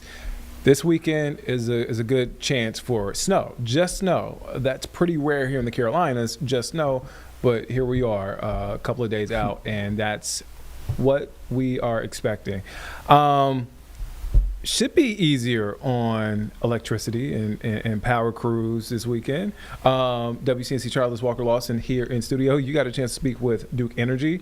I say should be easier. Yeah. What did they tell you? Yeah, well, I mean, it should be. This is, as Brad and some of our meteorologists have talked, this is more of a fluffier, lighter snow, so it's kind of easier to move, and that's what, Duke Energy and all these energy companies have meteorologists there as well that are studying in-house for them, and that's kind of what they're seeing too. Similar trend, but yesterday it was interesting because we went out to some businesses and found places that were struggling to have essential items, basically. And Duke Energy had kind of mentioned, we've been using a lot of stuff the last couple of weeks. It felt like a rarity to get winter weather almost 3 weekends back to back. It feels like my childhood is the last time that happened. But really, they said they feel comfortable and confident, and same with Blue Ridge Energy. Blue Ridge is really just saying they're watching for the potential of high winds in the mountains, and then you have that potential of some tree limbs that might have been sensitive from the last ice storm, and then you put a little bit of snow on them, and they can fall over, and then high winds on top of that with really cold air after that. Walker, when can folks check out your story? And also, Walker's going to be in the mountains, so you be safe. Yeah, right. I'm going to be up there for a vacation, but perfect time. So tonight, 4 and 5:30, you'll kind of get to hear, again, some of the asks from these energy companies. One of the things I thought was super interesting from Blue Ridge is they said in snow events, the ironic thing is that outages don't typically occur from trees weighing power poles down. It's from traffic accidents and people sliding into poles. So they say while you might feel more comfortable driving on snow rather than ice, so you might think, I'm going to go out and drive. Just stay inside like I'm going to be doing in the cabin. My friends are going to go snowboarding, and I think I'm going to lock myself in the cabin and not go out. There's nothing wrong with that. As Walker talks about Duke Energy crews, Power Crews, Blue Ridge as well. We want to send it over to South Carolina because it's happening right now. SCDOT giving a press conference as they prepare for those snow potential impacts. Let's take a listen in. To be a statewide snow event that we will be ready to respond and be active in helping getting South Carolina moving again. So what we do anticipate is that travel conditions, if we do see that type of snow falling, would become dangerous and hazardous with those type of snow accumulations falling on our roadways, particularly if we see several inches of snow in those areas. So let me tell you what DOT is doing right now. Our crews are out right now pre-treating our primary routes, our interstates, and our bridges in anticipation of this storm. So you will see DOT trucks spraying brine on the roads right now and getting ready for this storm, which will help us keep the roads open as long as we possibly can, but also will help us clear the roads afterwards. Tomorrow, we are prepared to go into 24-hour operations, and we will be in 24-hour operations through the duration of the event. What that means, we have 3,000 employees that are now will be going on to shift work and will be prepared to work through the duration of the storm. We have 1,200 pieces of equipment that are ready to go. And we've been spending the past several days getting our equipment ready, restocking our salt supplies, being ready to make the brine that is needed to go on the roadways to be ready to respond and ultimately recover from this event. So what I want the public to know is that we are ready for this event. We have been preparing for this event, but I think the public needs to be prepared that this could be a very significant event in terms of the amount of snowfall. So what we ask is as we see what actually falls on the ground from the forecast, the folks need to be patient. It will take us some time to clear the roadways to get South Carolina moving again. But, other important thing for us, we want to encourage folks to realize is that travel in snow and ice can be dangerous. It can be hazardous. Well, we encourage once the snow starts to fall, we encourage people to stay home and to avoid travel at all costs. But if they have to travel, travel with some common sense and caution. Drive slowly, give adequate space between other vehicles and you. And, certainly be prepared for the possibility that you might get stuck in snow. So having a snow emergency kit, and there's a lot of resources out there from the state's emergency management division on how to be winter storm ready. But what I want everybody to be confident in knowing is that we are prepared. We are actively working to get ready for this storm. We will work through the duration of the storm, and when it is over, we will continue to work until the roads are reopened and cleared. With that, I'll open it up to questions from y'all.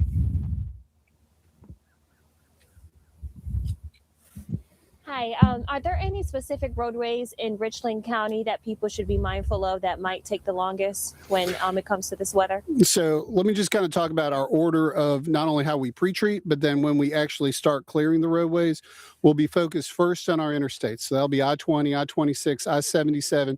Those will be the first priority, and then we'll start moving into what we call our primary routes. So the US 1s, the US 378s, focusing on those first. The last of what we will treat will be those secondary roads, those neighborhood streets. So we focus on where the traffic is, but we focus on those highest priority routes first. Secretary, we have some viewers from the Low Country and the PD region tuned in as well. Do you mind giving them some examples of those primary routes? Sure. Definitely in the Charleston area, the focus will be on I-26, I-526, the Ravenel Bridge, Highway 17. Those are going to be our priorities there. Similarly, in the Myrtle Beach metropolitan area, we're going to be focused on US 501, SC 22, SC 31, those kind of major east-west, north-south arteries in those communities. We had a few incidences here in the Midlands with particularly the on-ramps, off-ramps in this past storm this past weekend. Are you going to be paying any special attention to those? You know, we'll be focusing first on getting the interstates open and then working on those off ramps. So we're going to be focused on mainline traffic first. So what we encourage the public to do is to be very cautious when they're getting on and off the roadways, recognize there will be snow and ice on the roadways, to be cautious and to safe. It's going to take us time to get things reopened across the state. Hi, how much time do you think it'll take you to get the highways back open after the snow stops falling? You know, if I could predict how much snow would fall, I would tell you I probably would be in the business that we're in right now. So what I would say is it really will depend upon how much actually falls, where it falls, and the time it takes. So I would say is what we will be focused on is getting out there immediately, working through our priorities and addressing it. But until we actually see what falls on the ground, it's hard for us to say exact timelines. And for plows, how many plows do you guys have, and how many inches of snow do you guys need to actually have to be able to plow snow off the roads? I mean, we can plow if it's an inch or 5 inches on the roadways. We have about 1,200 pieces of equipment, and that's in plows, that's in salter spreaders, in terms of brine trucks. So we will be basically deploying every piece of equipment that we can put out to use. We'll be putting it out on the roadways. You know, even that motor grader out there might be put into service as well for us.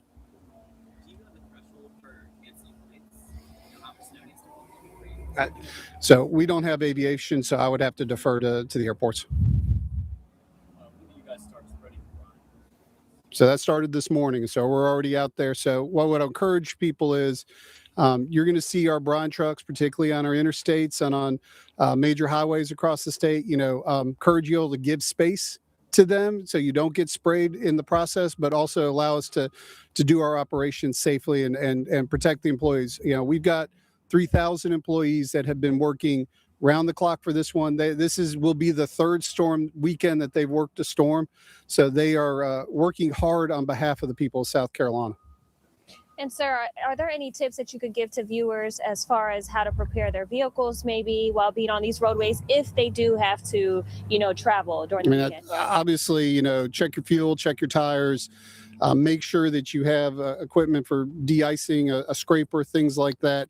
One thing I would encourage folks to do is we have our 511 SC app. You can find that on the Google as well as the Apple stores.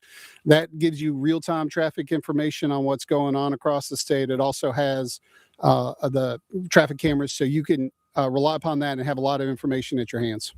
Secretary, from ABC 15, can you speak a little bit to how SCDOT makes the decision to close roads in a winter storm event? It's going to be based on what's actually on the ground at that point in time. What we're going to be focused on is trying to maintain those major routes as long as we possibly can. And now, what are you guys doing to keep yourself safe while you guys are out there doing that work? You know, we do a safety talk every time we get our folks out there.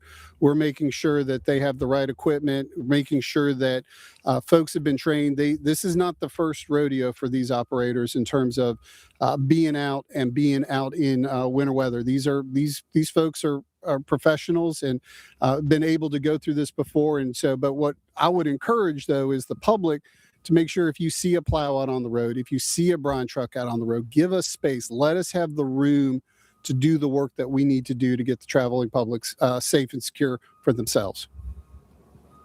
It's the biggest difference in preparation from last week to this week. We're talking ice to snow. What would be the biggest difference? So I think the biggest difference, obviously, we were doing a lot of the same paces that we did on this event in terms of pre-treating the roads, having folks ready to go. I think the bigger concern we had during the last event was the possibility of trees and debris falling on the roadways. So we had made preparations for that. With this being more of a snow event, we think that it's more of getting the accumulation off the road is going to be the biggest challenge. And any more advice that you could give those drivers out there not used to these conditions? Well, I think, it's I think it's kind of two things. One, be safe, be smart, be able to give distance, be able to, recognize your braking is going to be slower and that you need more distance to do it, that you may slide in that process. But at the end of the day, staying off the roads is probably the best advice I can give folks when it really starts coming down in terms of snow.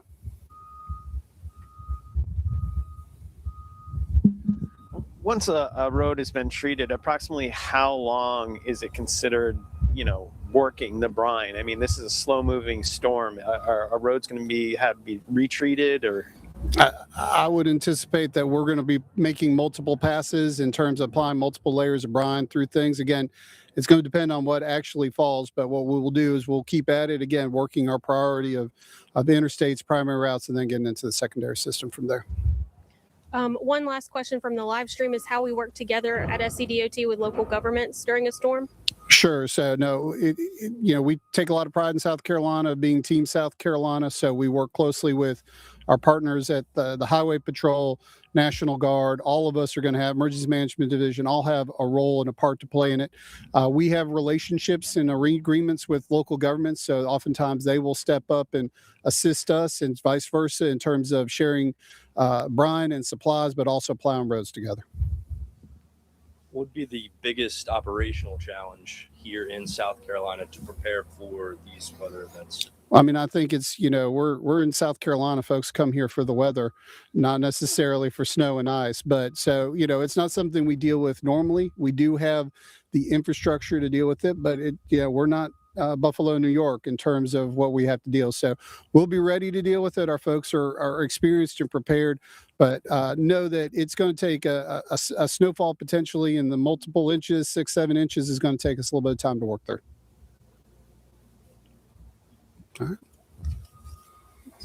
So the brine and the salt can be kind of hard on the roads, as we know, and it's important, though, to have it there to make sure that we can all drive on them.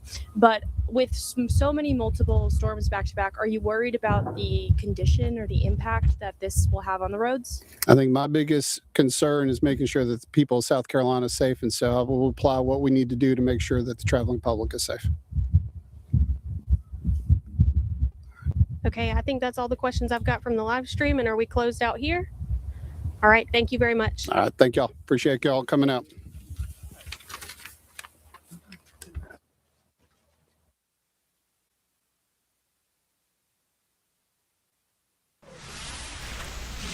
All right, so that was an update from SCDOT as they prepare the roads for this incoming snow coming to our area. Also, stay with us, 6:30 after our 6 o'clock newscast. We'll have extended coverage. Our weather impact team will break down this forecast, and then Saturday after this stuff comes in, stay with us here on WCNC Plus. We'll have more coverage again to keep you informed, safe as the snow comes down. Let's take a quick break. We'll be back here in just 2 minutes here on Live Impact News on WCNC Plus.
Welcome back here on Live Impact News on WCNC Plus. I'm Nick Sturdivant. We want to go now live to a press conference that's happening. So let me give you a sort of summary of what's happening here. So a Charlotte mother is suing Novant Health and 2 doctors alleging devastating errors and mishandling after the death of her newborn daughter, left her traumatized, and now she's searching for answers. There's a press conference that's happening right now. Let's take a listen in. I don't know what the baby looked like. There was no light. I don't know what the baby looked like. The 2 people that were with me, we can't, and any of us can't remember. We then left the closet. They gave the baby. We left the closet. We left the hospital. I called back up there and told them what funeral home was coming. I proceeded to do funeral arrangements because I trusted Novant and what they said. At that point, 3 days later, while doing funeral arrangements still, Novant called back Dr. K, who was actually the doctor who was overseeing my daughter, and I had conversations with several times. He called and he was excited. Start up a little bit.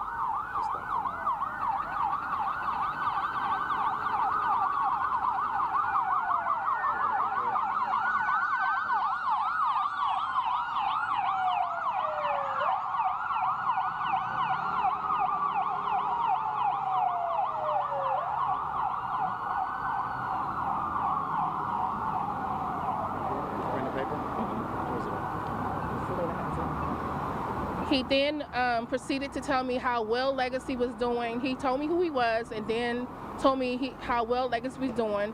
Everything that was wrong with her, he basically said was turning around. He was optimistic. The excitement in his voice left me speechless. After that, my assistant that was with me, she said, "Wait, you said her baby was dead." He said, "Is this Miss Hunter?" I said, "Yes," and he then hung up the phone. I called back to hospital that day so many times trying to get answers. They would put me on hold and hang up. They would leave me on hold and never come back to the phone. Finally, hours later, they called and said, it was another doctor, Dr. P, Preffy. She called back and said, "I'm so sorry I called you. Your number was attached to another file." I said, "You didn't call me, Dr. K did." She said, "No, it was you." I told her it was not her and I knew it wasn't her. She can't trick me. So at that point, she said, "Well, we put your name on another file." I said, "Well, I want to see that baby." She said, "If you come to the hospital, security will be called and you will be arrested." At that point, I didn't know what to do, so I started reaching out to attorneys. I found an attorney who then asked the hospital for an immediate investigation. They have completely ignored us up until this point. There has been nothing done, nothing. And I'm tired. I've missed my first words with my baby. I've missed our first steps.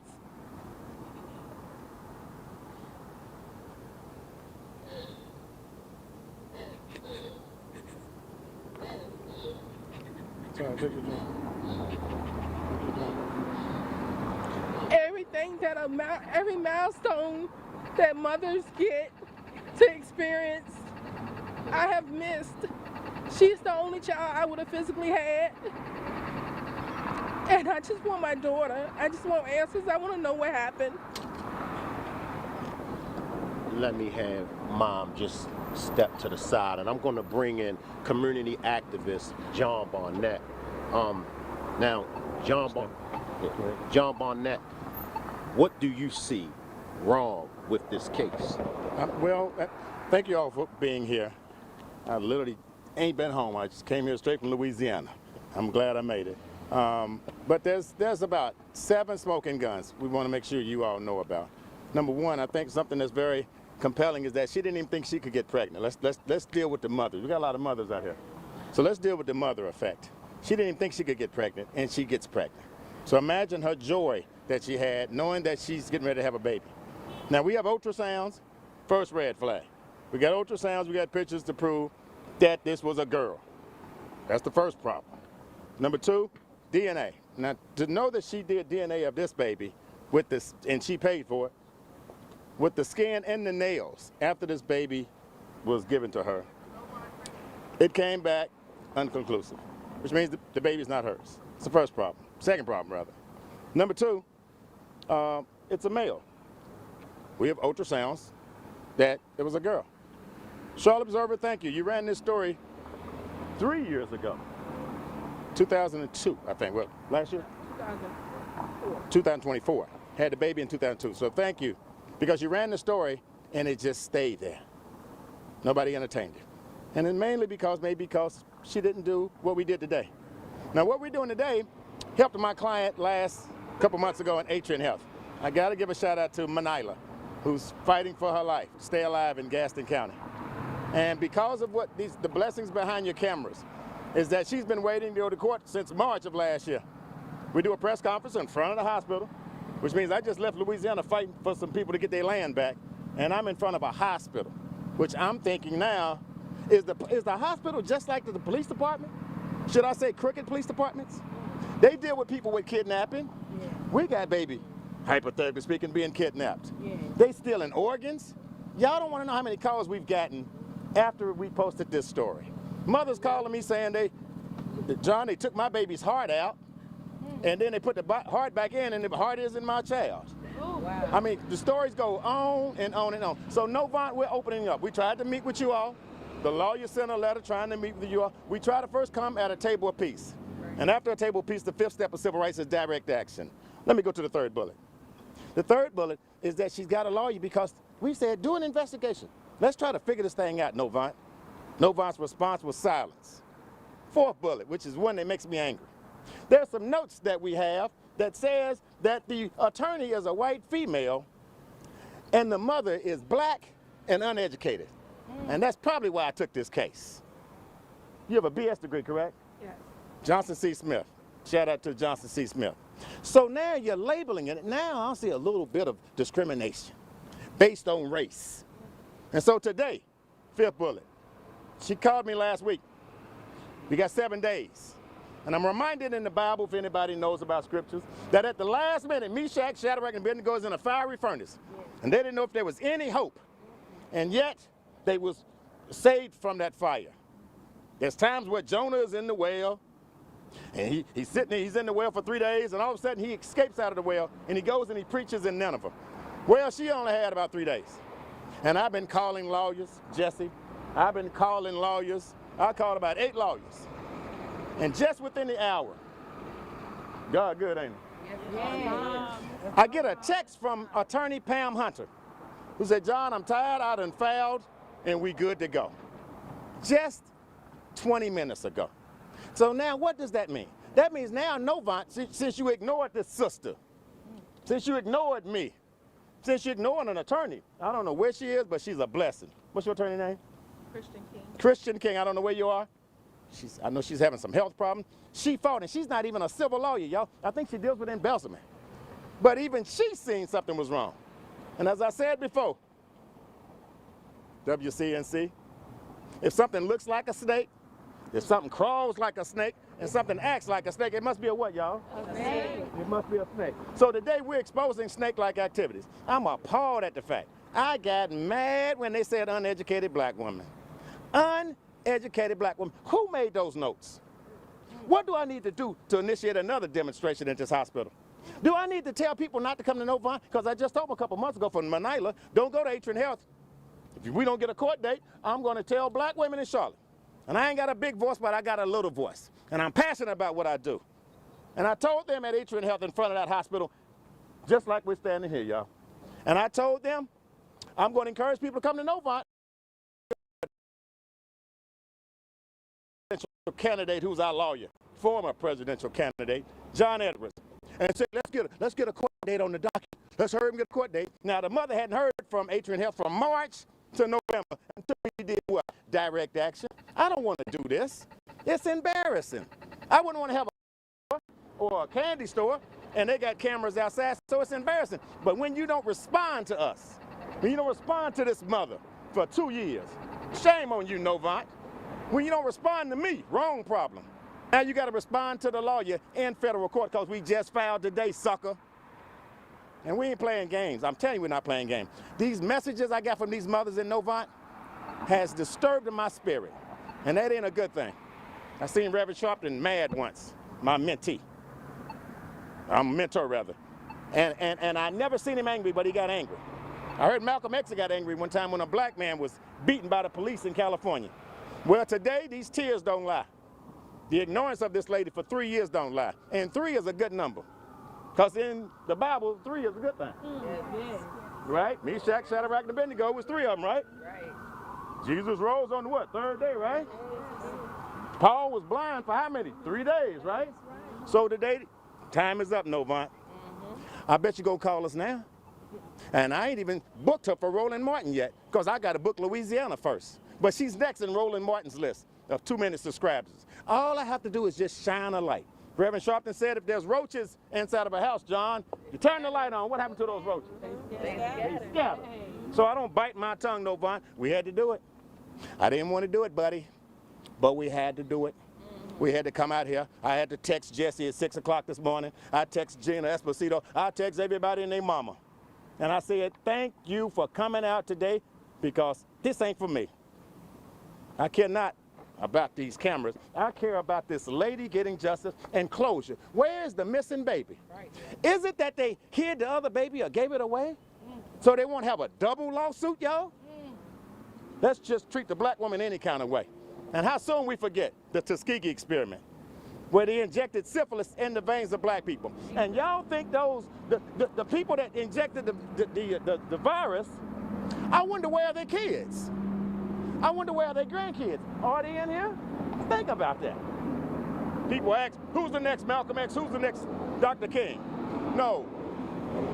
Where's the grandchildren of the slave masters that used to beat my granddaddy? That's what I want to know. Are they inside this hospital working on black babies? Are they inside of a prison beating black men down in South Carolina? I've just got a couple of questions. Where are they? And why haven't you responded to a lawyer? My lawyer said the most disrespectful thing a business or a company or a hospital can do is not respond to my demand letter. They ignored this lady in the midst of her illness. Attorney King, thank you. And in the last 7 days, you now have a lawyer to reopen this case. So now we can come to a table of peace. Questions?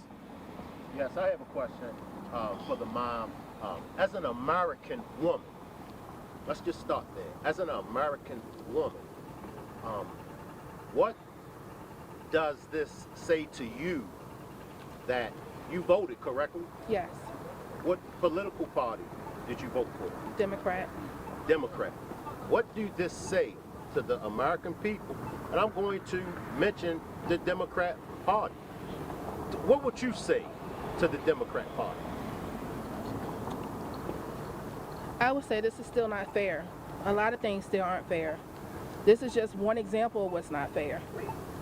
We have to figure out what we need to do so we can get fairness all the way across the board, regardless of what Democratic or Republican. We just need fairness all the way across the board. Answers need to be said. LaShonda, I have a question for you. So first off, can you clarify these photos? And I know you mentioned, I think in one of the videos you mentioned something about getting a photo. I'm assuming, are these photos that you've seen? Can you talk to me about this? So this photo is a picture of my daughter. This is Legacy. That you've taken? This is my daughter that I had, Legacy. My baby girl that I had February 13th. She took it when she was in the bed. And you took this photo? Yes, I took this photo of her, yes. This is the baby that they sent to the funeral home that said that this was Legacy. This is clearly a boy in every which way. This baby doesn't even look the same as my daughter. My daughter had clear marks on her forehead from skin and bruising. This baby don't have any marks, no sores, no skin, no anything. This baby is lighter than what Legacy was. Also, this baby is an older baby than my daughter, gestational. Legacy was very small. I could hold her in the palm of my hands. She was that small. This baby clearly is bigger. When black people die, they get darker, not lighter. That's a fact. My daughter was already brown complexion. She was nowhere near that complexion. I have a question about the DNA testing. The first lawsuit mentioned that there were 2 DNA tests. The first one was inconclusive, and the second one was a match. Do you think the second one was incorrect? The second one couldn't have been correct because they never came and did another specimen for me or the baby.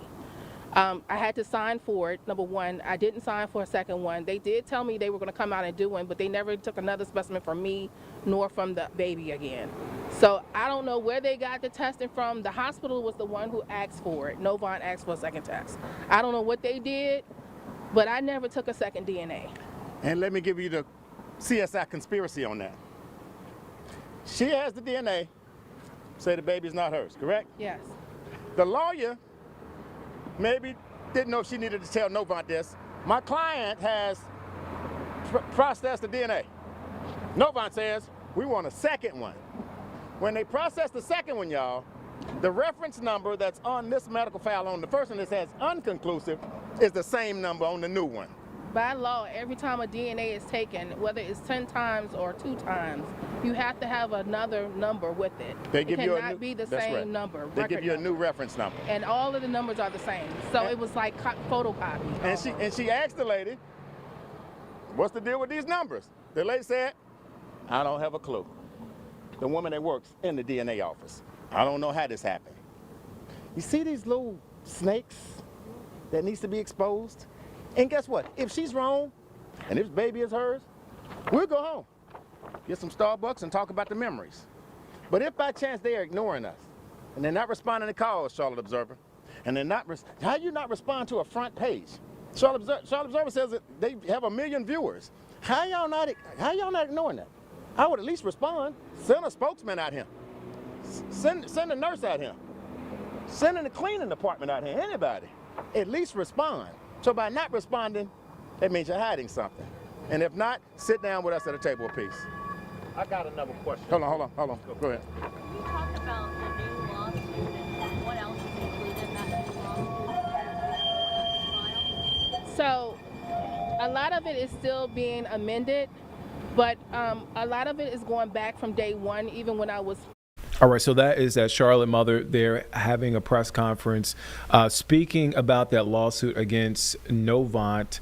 Again, just to wrap it up and just to summarize for you, a Charlotte mother is suing Novant Health and 2 doctors alleging devastating errors and mishandling after the death of her newborn daughter left her traumatized, and now she's searching for answers. Jesse Pierre's covering it. She'll have the full story at 6. She did reach out to Novant Health for a statement. We are still, from my understanding, still waiting to hear back from Novant Health.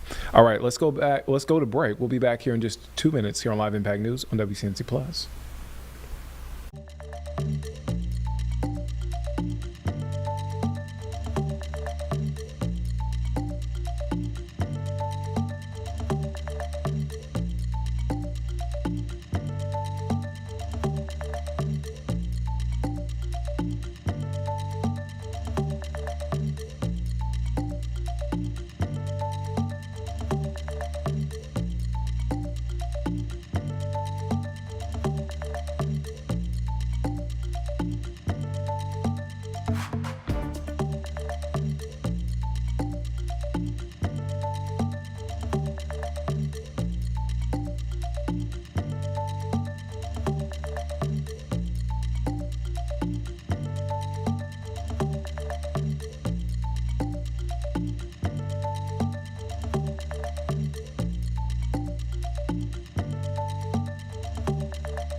Welcome back here on Live Impact News on WCNC Plus. I'm Nick Serdervent. So this week during their retreat, Mecklenburg County leaders are deciding how to address the youth violence and mental health crisis. The annual budget retreat comes amidst a statewide shortage of resources for psychiatric care. WCNC Charlotte's Julie Kay, covering all things politics, is talking to an organization who is seeking solutions directly impacting and making an impact rather on the community when it comes to the youth mental health crisis.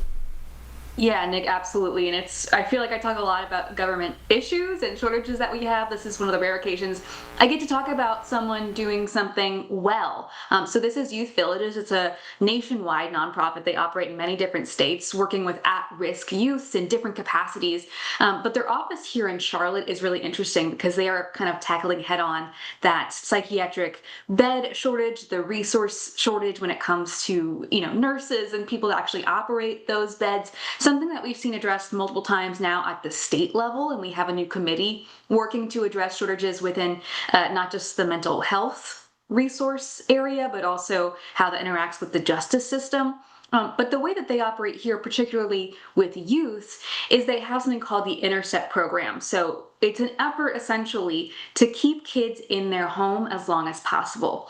I spoke with the regional director of the Charlotte offices here for Youth Villages, and she explained it as if it's a short-term solution to send someone to a psychiatric bed. Sometimes they need it for safety purposes, but that's maybe 60 days maximum in some cases that they're being cared for. And then they get out and they go to a family that does not know how to maybe deal with someone who just went through something like this or doesn't have the same resources that people in that facility might have to take care of someone.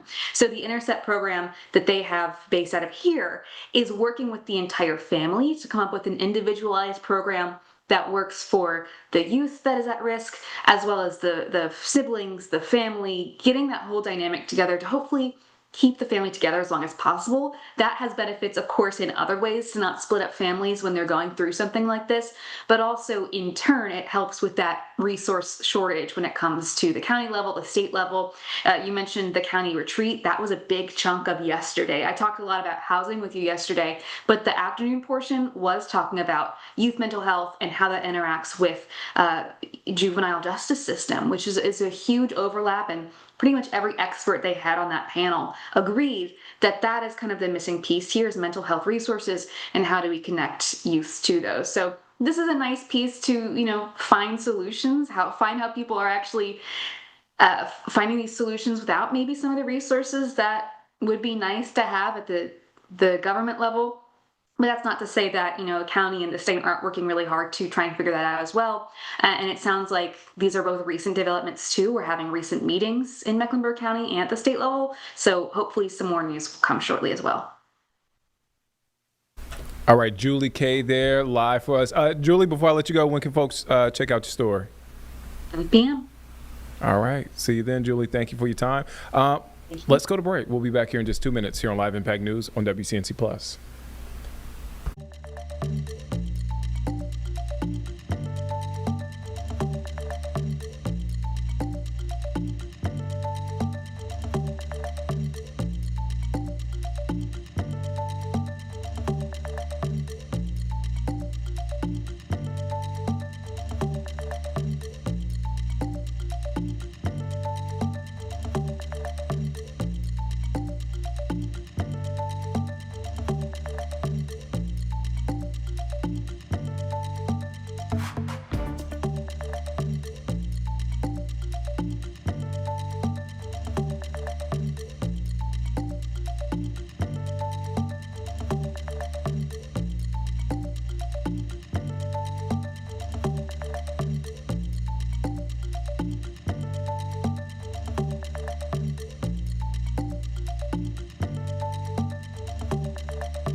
All right, welcome back here on Live Impact News on WCNC Plus. I'm Nick Sertivant. We want to go to Nashville because they are still struggling there in Tennessee from this past weekend's winter weather. We have an update from the city of Nashville. Again, this is in Tennessee. Let's take a listen.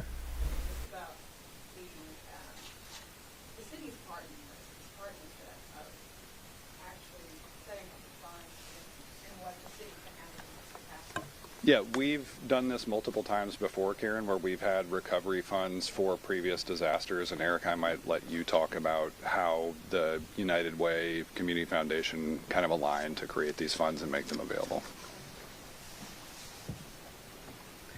Sure. As the mayor was saying, this is a standard practice for us. We do have a standing MOU with the city. We're part of the emergency management response plan, and so when it is necessary, United Way, along with other organizations like the Community Foundation, Hands On, which is also part of United Way, we partner with so that we can provide a fund. And we work with the volunteer organizations active in disaster to help identify those needs.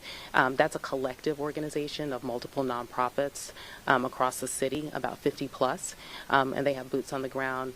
They're assessing needs so that we can determine where to prioritize funding. I know, thank you so much. I know food and supplies were mentioned. A lot of people have had to use money out of their own pockets to pay for hotels.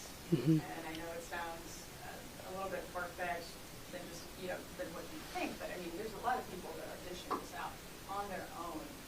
Is this winter storm recovery fund going to include some money to cover those hotels until the power comes back on? So one of the areas that we have emphasized in the past, and I would imagine would still continue with the fund today through VOAD, is direct financial assistance.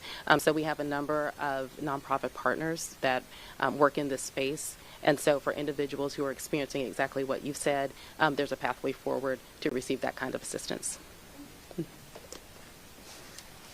And Karen, we'll have a couple of announcements tomorrow of things we've been working on related to emergency shelter as well. Let's do two more. We'll go Julianne here, and then Cindy will finish with you. Yeah, in regards to aid from FEMA, is there just any more kind of specifics of what that might look like, what kind of things they're doing? Right. At this time, again, we're making all assessments, and I know you probably get tired of me saying that, but again, we have to make assessments to see what our needs are. Right at this moment, our focus have been sheltering, food, staffing for the shelters, and making sure that we have all resources in that area. But as we move forward, we start talking about now, as you talk, we activated our VOAD, we Hands on Nashville. We'll be able to make assessments with them. What do we need now? Food trucks, we need chainsaws, we need things to help people get out in the community to help establish more aid. So that's what we're building. It takes step by step. As I said yesterday, you have to analyze, you have to look at what you've got. Then you have to plan on what you've analyzed. Then you implement that plan that you've made, and then you constantly reevaluate it. This is a live footprint. We put things out that we try to accomplish, and if it doesn't work, we pull it back, and we have to start this over again. Analyze, plan, implement, reevaluate. I understand. I've been in this long enough to know that we can do everything right and things still go wrong. We can never move quick or fast enough, but I don't want to disingenuine the efforts of all of those people that's trying to make a difference, and then at the same time have empathy for individuals right now who don't have power and feels as if they're not being heard. So again, as we get those plans and as we implement them or come up, we will make sure that we share those. I also want to mention real quick about after action plans. I know we've talked a little bit about that. When we do an after action, it will give everybody an opportunity to come in and view what we've done. So when we talk about NES or you talk about anyone, you'll do a SWOT analysis. No one is more critical on us than us. So we'll be able to look at things that we did good, what we did bad. We'll be able to put plans ahead so if it ever happens again, we don't make those same mistakes. And I think that would be for anybody to do an after action, including our NES partners and anybody else in that fashion. So it'll help all of us understand some of the frustrations that you may have. When you view the after actions, you may have a better understanding of why it took place. Not to make any excuses. That's just what it's for. Thank you. But that team of coordination is also what I think enabled, once we had the governor's executive order in place, the support, because we knew that we wanted to make sure there were no obstacles to NES accessing sites of power outages. And so having the combination of NDOT, TDOT, TEMA support with National Guard, the extended contracts that NDOT has. I mean, we'll have more crews coming online even tomorrow to work on that. And so that level of chain of command from OEM to TEMA and eventually to FEMA is very important. And, yeah, I just had a clarification question. A press release went out yesterday saying that TEMA had activated the National Guard to do things like health and welfare checks. Just wanted to clarify with direct response if that's not happening in Davidson County. No. So TEMA is statewide. You know, this is Davidson County, and Davidson County objectives for any National Guard member is to, again, help with removal of debris. So they are not doing welfare checks, and they're not running shelters. Thank you. all right. Thanks, everybody. Yeah.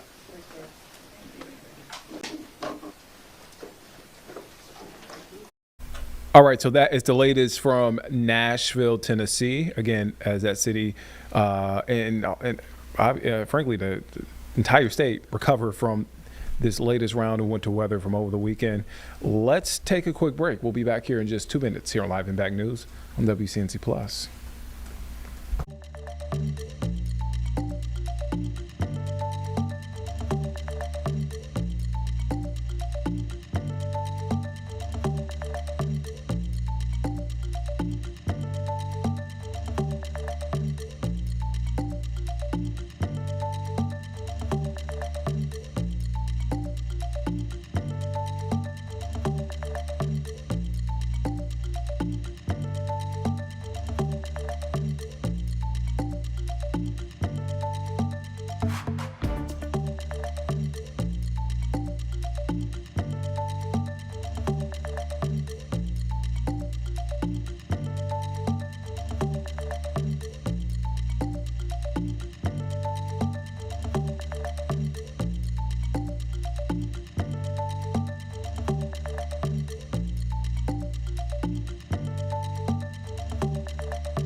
Welcome back here on Live Impact News on WCNC Plus. I'm Nick Sturdivant. We want to go now to Massachusetts, where happening right now, Governor Maura Healey is holding a press conference today to announce new actions to protect residents there in the state from ICE. Again, this has been a national discussion, a point of controversy, especially in Minnesota. Let's take a listen in to what's being said. It doesn't make us safer, and that it needs to stop. Let's be clear about what's happening. Over the past year, President Trump has sent federal agents into communities, cities, and states around the country. And what we have seen week after week, month after month, are federal agents instigating, antagonizing, and yes, causing violence in communities. People have been killed, others have been shot. We've seen mothers and fathers ripped out of cars and from the arms of their children. United States citizens have been stopped, arrested, and detained. Their homes broken into without a warrant. Citizens have been threatened with being put on a domestic terrorist watch list simply for holding a cell phone and filming. ICE agents we've seen assault peaceful protesters. And at the end of the day, what we've seen through Donald Trump and his agents are continued trailing of constitutional rights and protections. Rights and protections that are respected here in Massachusetts and across this country. Now, all of these actions by ICE stand in stark contrast to our own outstanding state and local police. And I want to be clear about that. Because of ICE, it's actually the fact that our state and local police have been put in difficult positions. So I take this all together to try to give you some background as to why we're taking action today. As you know, I come to this as a former prosecutor and as Attorney General. I can tell you that this is making no one safer. We have people right now in Massachusetts who are afraid to send their children to school or to daycare, people afraid to go to church and worship, people afraid to go to the doctors for appointments or take their kids to the pediatrician's office, people afraid to go to court, to testify as victims and witnesses. This is all making us less safe. And as governor, I have a responsibility to protect the people of Massachusetts. Today, I'm filing legislation to keep ICE out of our schools, daycares, other child care centers, churches, hospitals, health clinics, and our courthouses.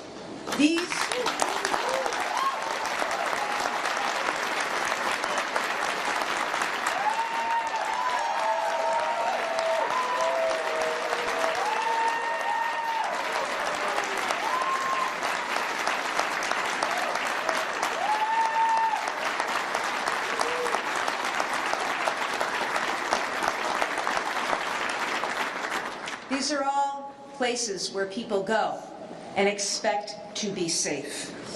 Our action today is actually in line with what was long-established federal policy.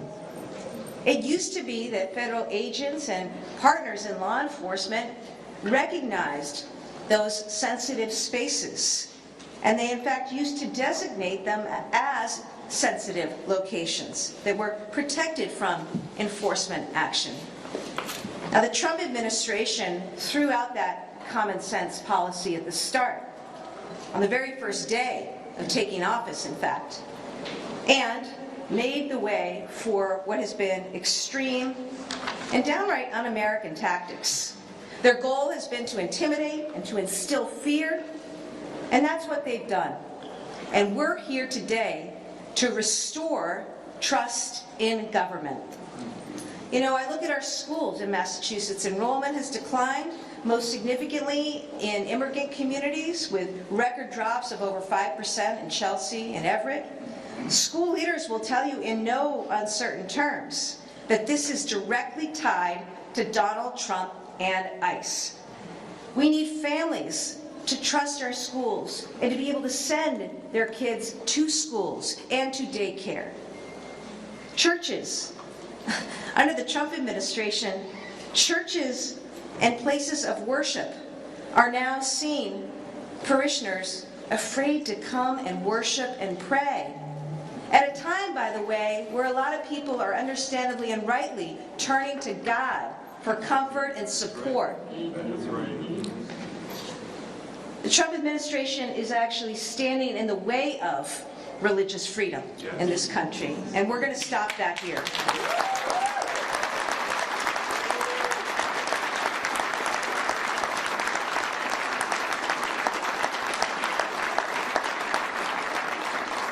We're going to stop that in our houses of worship, and we're going to stop that in our schools.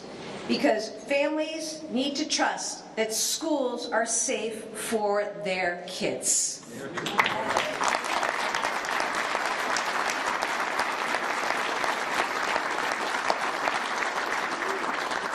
Hospitals and healthcare clinics have not been immune to these tactics. Providers across Massachusetts, I'm talking about hospitals, healthcare centers, doctors' offices, are seeing people skip medical appointments, skip needed care, pregnant women not going to the doctors, not taking their kids for pediatrician visits, not going to the doctors when they're actually really in need of emergent care. Why? Because they're afraid of ICE.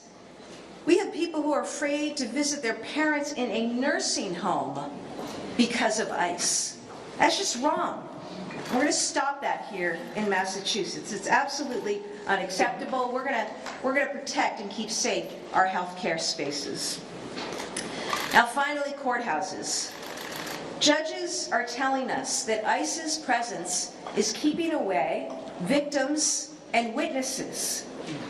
Here's what that means. It means that people who are charged with crimes are not having those cases prosecuted. It means that people who are charged with crimes are not being prosecuted and held accountable. That's counter to public safety. And I'm not going to let that happen anymore here in Massachusetts. I think about the impact on victims of serious crimes who've had their cases dropped because they're afraid to go to court, or a witness is afraid to go to court. And then violent criminals left to roam free as a result. Domestic abusers, people who commit rape and assault. When that happens, guys, it makes everyone less safe. And so our legislation will ban warrantless civil arrest by ICE in our courthouses.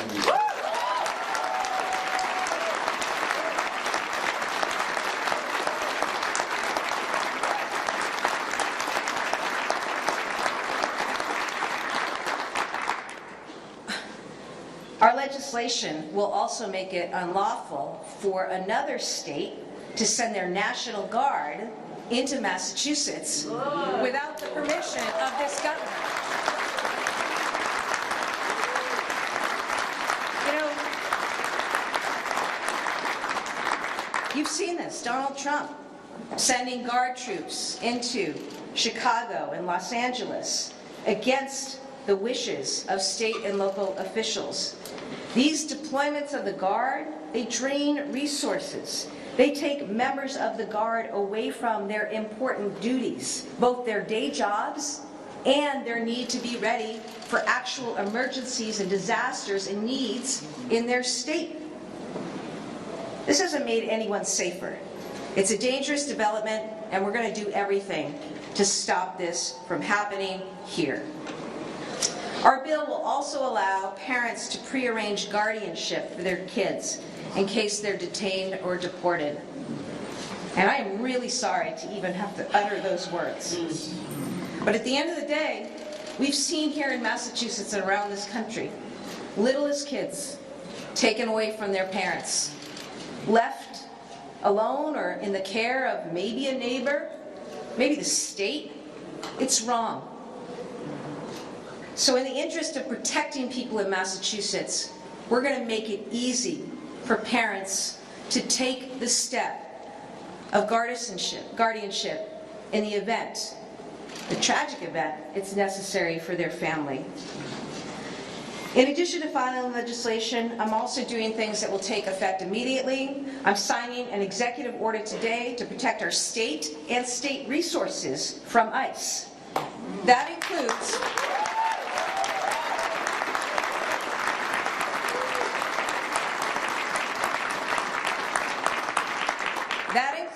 prohibiting ICE from making civil arrests in non-public spaces of state buildings. We're not allowing ICE into these spaces. Prohibiting the use of state property for staging immigration enforcement activities. And lastly, prohibiting state agencies from entering into any new 287G agreements unless there is a clear and imminent public safety need.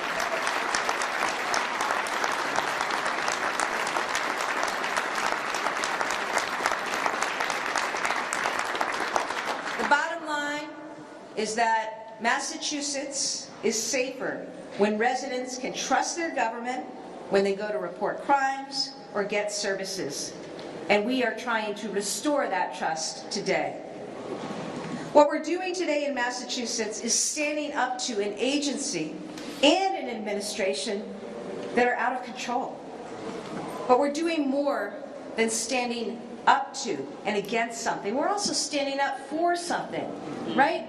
You know, basic concepts of freedom and rights and protections enshrined in state and federal constitutions for a long, long time.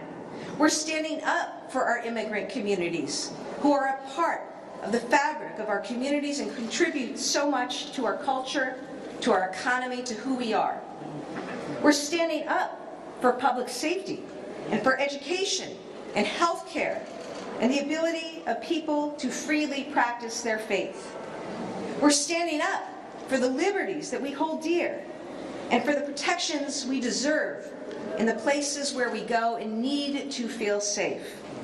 That's the legacy of freedom here in Massachusetts, and it's one that we need to continue to stand for here and across this country.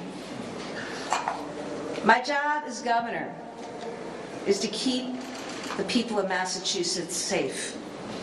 I take these actions because I need to. Because the last weeks and months, the onslaught, the Trump administration's tactics when it comes to ICE is both something we've never seen before. It's also something that's done grave harm to the safety and to the well-being of Massachusetts residents. Donald Trump needs to remove ICE operations from communities. Okay? I want to be clear.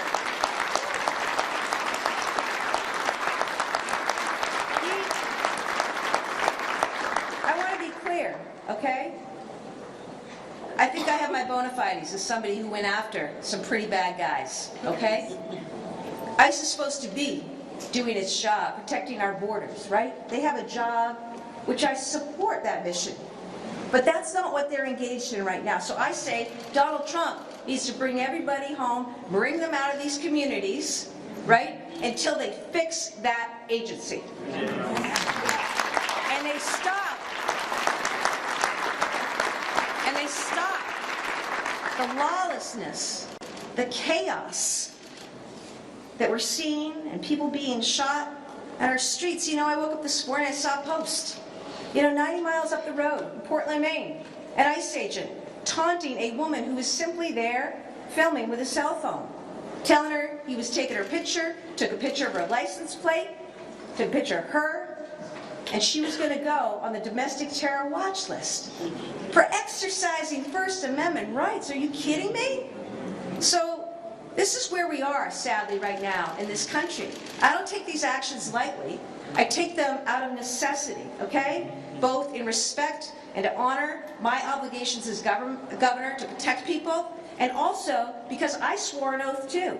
And we've got to protect and defend the rule of law and the rules of engagement that have been the norm for the last 250 years of this great nation. Woo!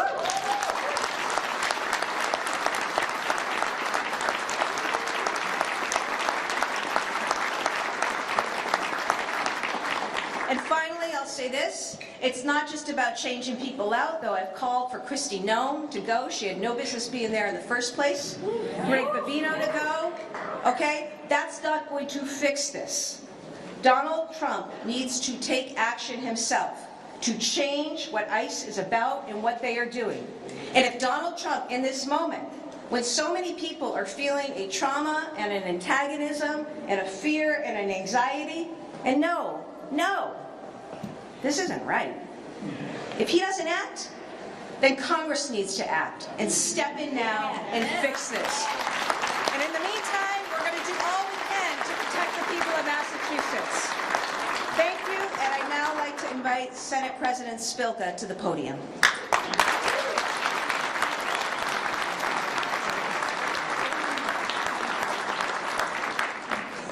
Wow. Congratulations, Governor.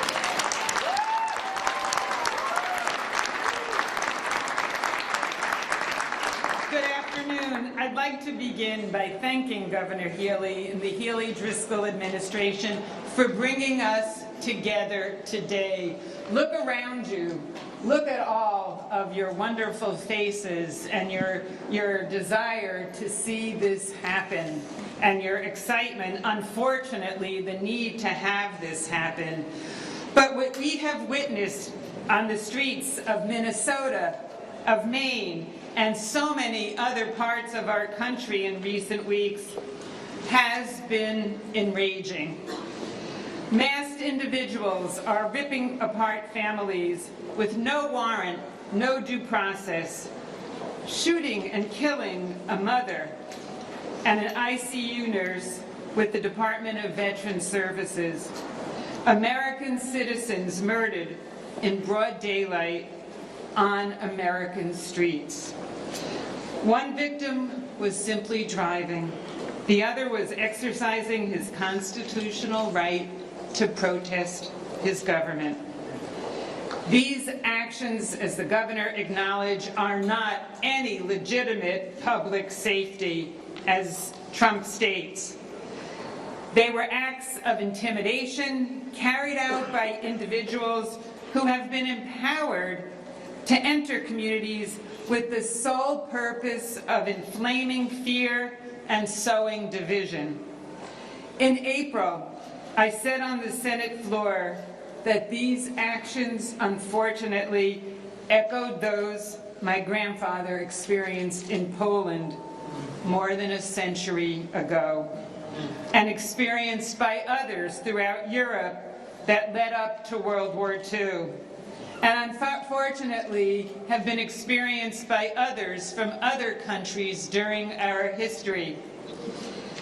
Since April, the Senate has acted. We funded immigrant legal defense, banned the impersonation of federal offices, passed a comprehensive data privacy bill to protect our residents from surveillance, and taken additional steps to help our communities. We in the Senate, working with our partners in the House and the administration, have spent endless hours speaking with constituents, advocates, and experts to identify and prioritize proposals that will truly protect people here in Massachusetts. And we have been closely collaborating with the administration, our Attorney General, and our colleagues in the House.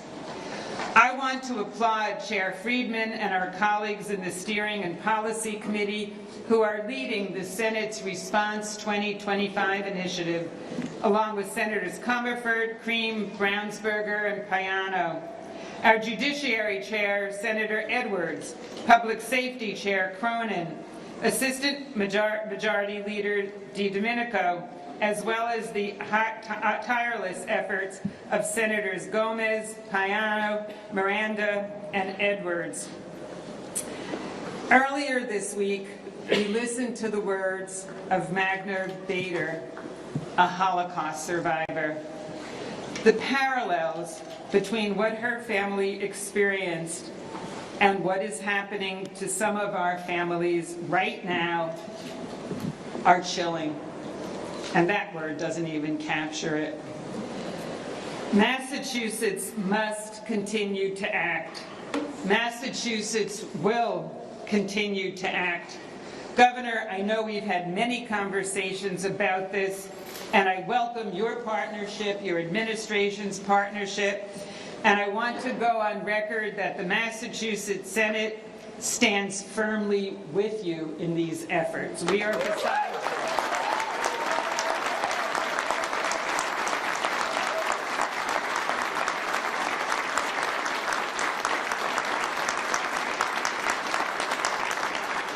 Promise all of you when this legislation reaches the Senate, and hopefully that is very soon, we will engage thoughtfully with the details and consider additional protections developed through the hard work of our senators, measures that we feel are necessary to defend the safety, dignity, and rights of our residents.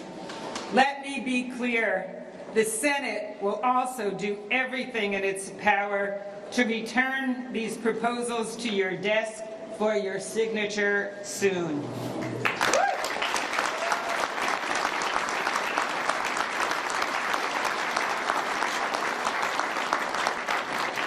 Massachusetts is the birthplace of American democracy. Right now, that democracy feels fragile. We will not let it die on our watch.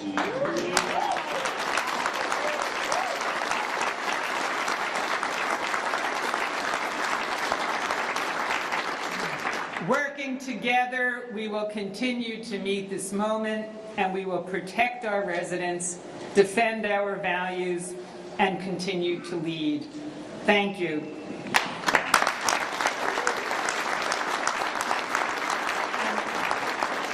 And now I would like to introduce Essex County District Attorney Paul Tucker.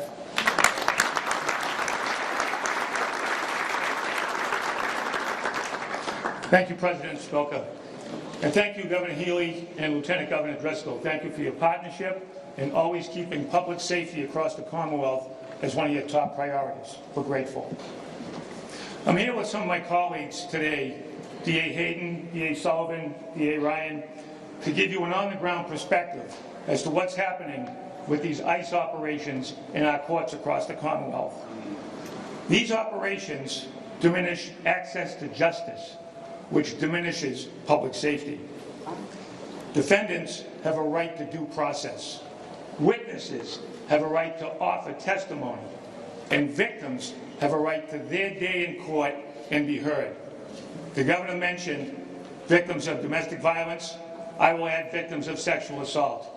We have seen so many of these people who are simply looking for their day in court that are afraid to come. We see members of our staffs every day trying to talk to these folks to rebuild some of the trust that has been broken. We work very hard, as do municipal and state police officers across the Commonwealth, to build trust, and some of these operations have broken that trust. I fear it may be irreparable. We have work to do. Courthouses are to be places of fairness and justice. With these ICE operations, it has done nothing but instill a climate of fear.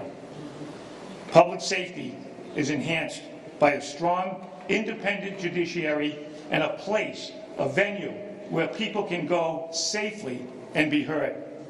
The governor's actions today will help to relieve that fear and enhance public safety. I found a quote from a very influential federal court judge, Judge Rakoff from the Southern District of New York, a federal district court judge. His words, much better than mine, will say exactly what the issue is that we're facing every day. All right, folks, good to be with you. I'm Colin Mayfield inside the Impact Studio.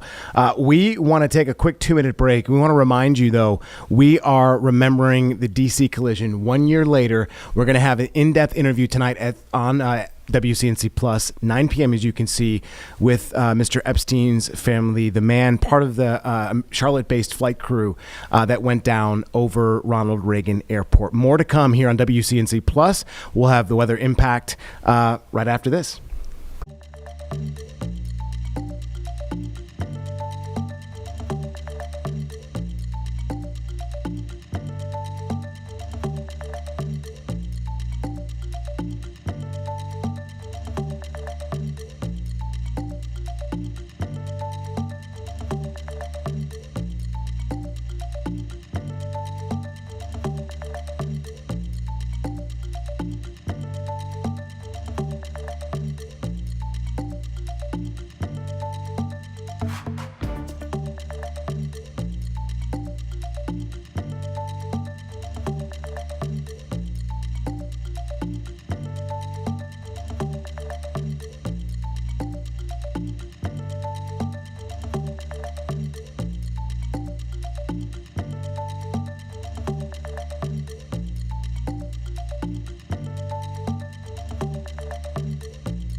Welcome back to WCNC Plus, everyone. We're going to get a quick weather update. We are expecting some snow in our area. It's an all or nothing type of trend here, folks. So nothing in between, just snow or maybe no snow. Let's go to Majestic Storm right now. Well, good Thursday afternoon to you. I'm meteorologist Majestic Storm, and we are getting you ready and prepared for a big weekend storm system moving across the Carolinas. That's not going to bring sleet or ice, but rather some accumulating snowfall. We've already issued a WCNC weather impact alert weekend that will take us through all of the day on Saturday and Sunday and straight into Monday morning. First things first, though, today is just kind of a cloudy and cold day. We'll see temperatures only climb into the low 40s today, couple of degrees warmer tomorrow, but still no major impacts. As far as our snow day goes, that's going to be on Saturday, where the snow continues to fall throughout the majority of the day. Back behind it, I'm actually looking forward to Sunday because we'll have a blanket of snow on the ground. Sunny skies is going to be absolutely gorgeous, but I'll tell you one thing, if I spend any amount of time outside this weekend, I will be bundled up because we're also dealing with very cold Arctic air. This storm system, it's bringing us snow, wind, and cold air, and that's why we do have multiple days of a WCNC weather impact alert. Saturday is the day that the snow will be falling, so if you have any place that you must be on Saturday, I know we still have many people who have to go to work, make sure you're ready for snow-covered area roadways. We're still a couple of days out, and the National Weather Service has already issued winter storm watches. They'll start to go in place on Friday. They'll stay in place all throughout the day on Saturday and straight into our Sunday. So, snow, are you ready for it? The last time Charlotte even accumulated 1 inch of snow, it was in 2022. So if you ask me, it's about time we get a little snow. This is our WCNC Weather Impact Alert team's forecast for how much snow we think we're actually going to get. Let's start up in the mountains. Ashe, Watauga, Avery counties, areas shaded in this purple.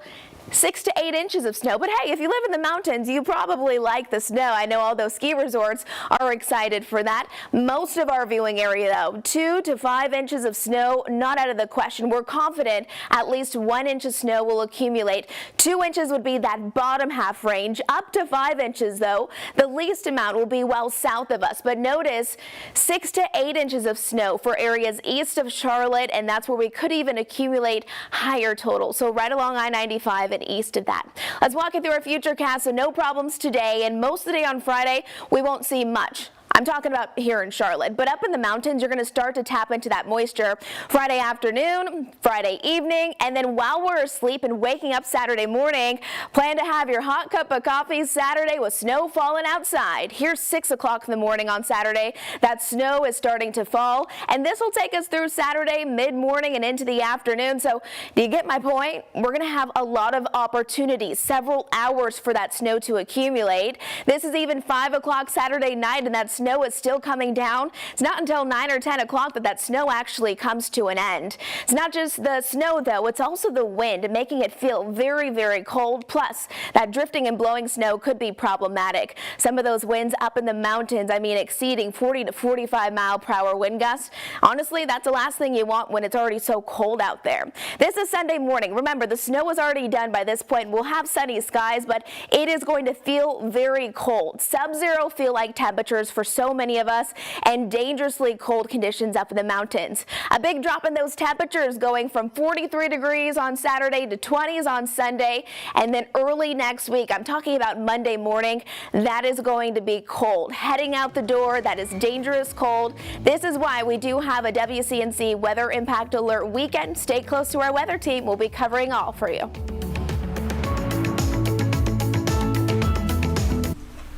All right, guys, we have a situation developing on I-277. Jeb and I were just talking about it. With school being back in session today, albeit a 2-hour delay, the roads have been a mess. And we have this accident here, a multi-vehicle crash. We've been told that medic is on the way on the Brookshire Freeway at I-277 between US 29, North Graham Street, and West 10th Street. This is backed up all the way to Brevard Street. So just a heads up, this came in around 2:30, and it's really jamming things up all around the map. A good view of what our traffic is looking like at this hour. Jeb, thank you for throwing that up.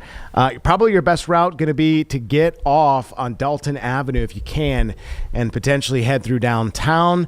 That's going to be quite an issue as we head throughout the evening, and I do not have a time period on when this could get back to normal. Oh, it says it'll end around 4:17, so we still have, give or take, about 50 minutes or so. So this, again, is closing down the I-277 outer loop in Mecklenburg County. We have 3 right lanes that are closed right now past exit 3B. That is North Church Street. So the impact is going to be high. And you can see that is definitely evident by the map that we are taking a look at. We're going to continue to watch the situation for you as we evolve through our 3 o'clock hour. And before we toss things over to the 4 o'clock, we'll continue to monitor this and update you here on WCNC Plus, which is why this is a perfect avenue for you to understand and to know all the day's news. We'll be back in 2 minutes.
Welcome back, everyone. Just before we get to our next piece of news, we do want to let you know that at 9 p.m. tonight, Vanessa Rufus sat down with the Epstein family, one of the men who lost his life over D.C. last year in January during that midair collision where we know that the American Airlines crew was based out of Charlotte. So some just amazing questions that were asked and answered by the family, the justice that they are looking for, the memory that they remember of Ian Epstein as well. So you can only find that on WCNC Plus tonight at 9. Let's go to U.S. Congressman Harry Kuehler, who is the Texas 28th District Congressman, holding a press conference at the Laredo Holding Institute to raise awareness about the immigration actions that are ongoing right now for detained families in Texas. Let's listen in. Is to help people, to help them in a dignified way, and to keep families together. So when this administration doesn't recognize papers of people who are in process, because many of them are in what we recognize as a legal process to go through our immigration system, when those people are deported here, then the cost of returning to their communities is borne by those same families. And the government is not assisting them in any way for having gotten caught up in this basically mistaken identity and the consequences of that. So I'm incredibly proud of the City of Laredo. I serve as a council member here, of our private institutions, organizations that take it on this incredibly important mission to keep families together, to treat people with dignity, and to help them conform to our immigration process. It would be, in my opinion, more helpful if that process were clear. But right now, this is the mission that they are called upon, and the city will do everything it can to support our private organizations that are doing this. And before we open up for questions, I certainly want to join the city councilwoman in holding, Pastor, that, for people, if you can donate and help out Holding Institute.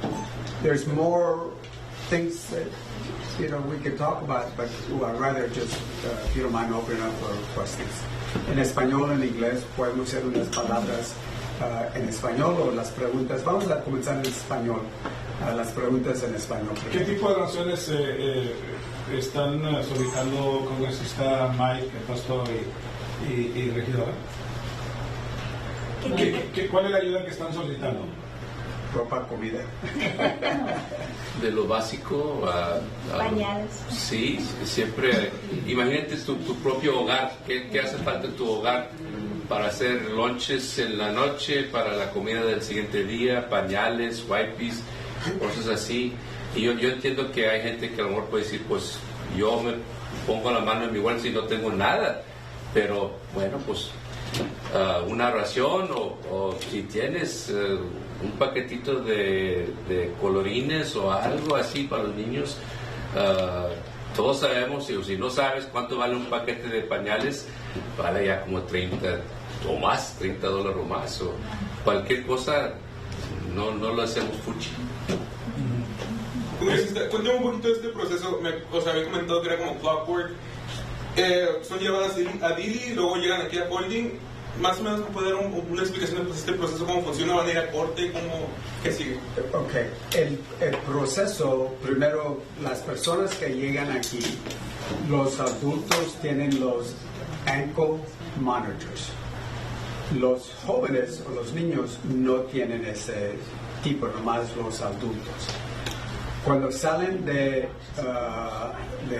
Dili, hay una coordinación, hay un tiempo donde ellos saben a qué hora, y yo creo que la gracia es porque en el pasado a veces nomás dejaban personas de la ciudad en otras partes, pero hay coordinación. Las personas ya vienen con un papel donde dicen que se van a porque ya saben a qué comunidad, a qué estado, Nueva York, California, otras partes, y buscan la corte de inmigración más cerca para esas personas. Hubo un poco de problema donde el Border Patrol no estaba aceptando esto, pero ya hubo esa comunicación. Y la cosa que es interesante es que a un tiempo unos de ellos ya tenían ese papel que era suficiente, pero como sea lo levantaron, lo pusieron en Dili, están aquí, todo ese gasto, tiempo afuera de donde estaban, y tienen el mismo papel pero con otra fecha. Comenzaron, como dicen en inglés, start the clock again, van a comenzar el tiempo otra vez, pero van a estar, se van a regresar donde viven, y la corte de inmigración lo más cerca posible. Pero, bueno, me pregunté que esto, los detienen y todo. ¿Cuál es el propósito de esto? Pues si se les va a liberar para que lleven el proceso de la corte y todo esto. ¿Cómo? O sea, ¿cuál es el propósito de detenerlos?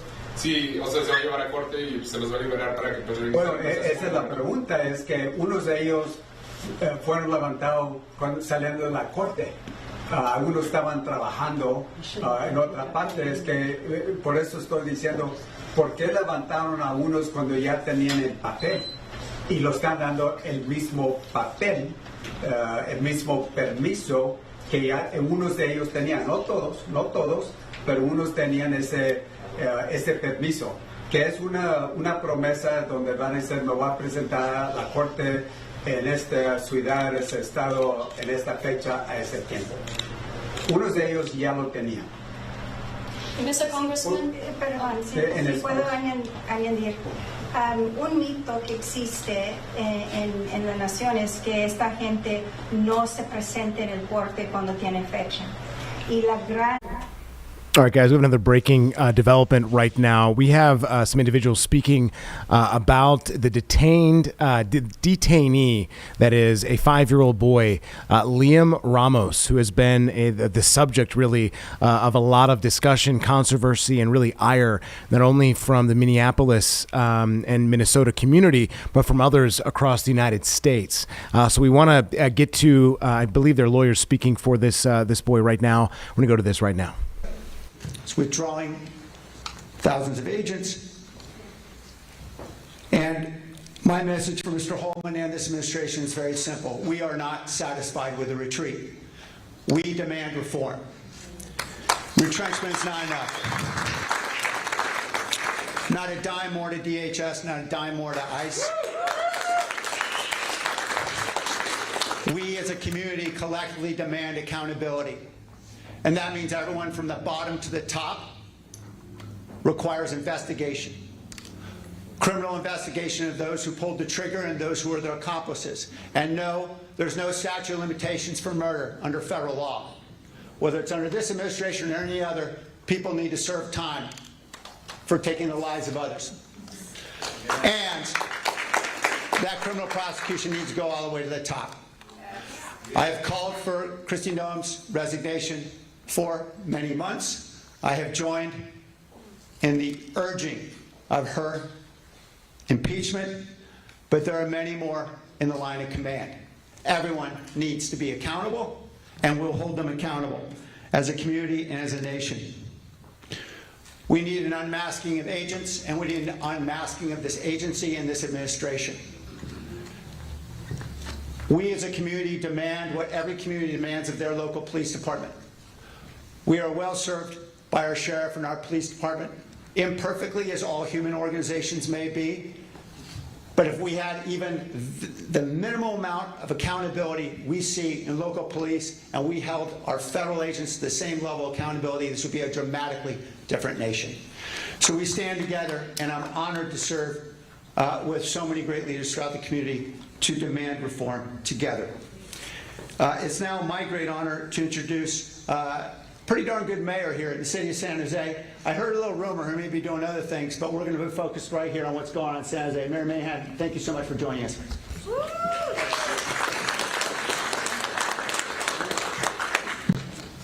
Thank you, Congressman. Good afternoon, everyone. We're gathered in memory of Renee Good and Alex Preddy, and in solidarity with the untold number of people in our country who are living with fear instead of safety. Because the actions of this current administration have cost lives, eroded trust in government, and raised serious questions, more than questions, condemnation, the judgment, oversight, and accountability at the highest levels of our government. I want to thank our representatives, Congresswoman Lofgren, Congressman Liccardo, for convening us today and for continuing to apply pressure, righteous pressure, at the federal level. I want to thank the immigrant families in San Jose for sticking together, for trusting your local government to do our utmost to keep you safe, and I want you to hear this clearly. Your city stands with you, and your safety matters.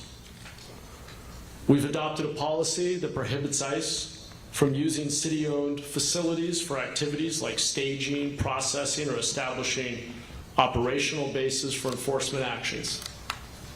Facilities like libraries and community centers.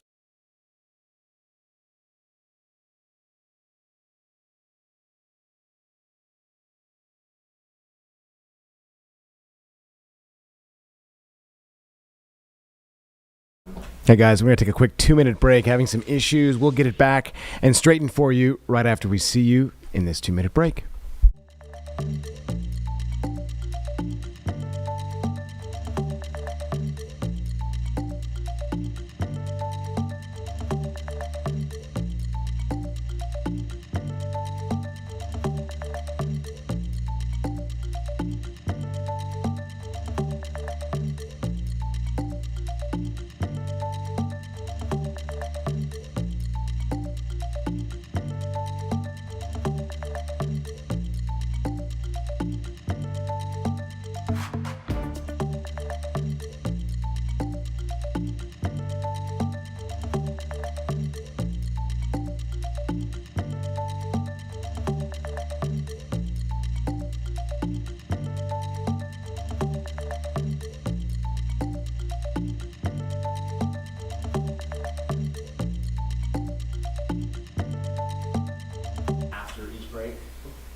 It's on right now. The commercials airing, so like nobody can see this right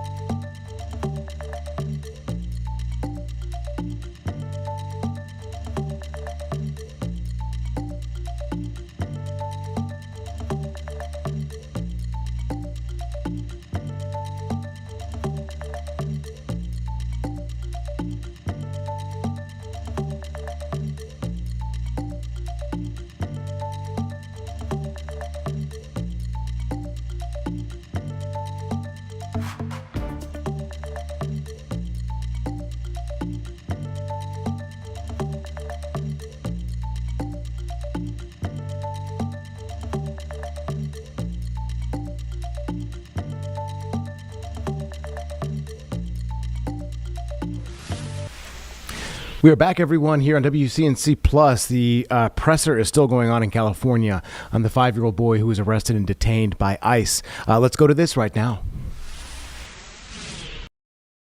Reunirnos hoy y por seguir exigiendo respuestas al gobierno federal. A las familias inmigrantes de San José, su ciudad está con ustedes y su seguridad sí importa. San José no permite que ICE use propiedad de la ciudad para operativos de inmigración y no permitimos que las autoridades escondan su identidad. Nuestra policía no hace trabajo de inmigración. Está aquí para protegerlos a ustedes, sus derechos y nuestra ciudad. Gracias a todos. Thank you. We'd like to invite Sheriff Johnson to come forward now.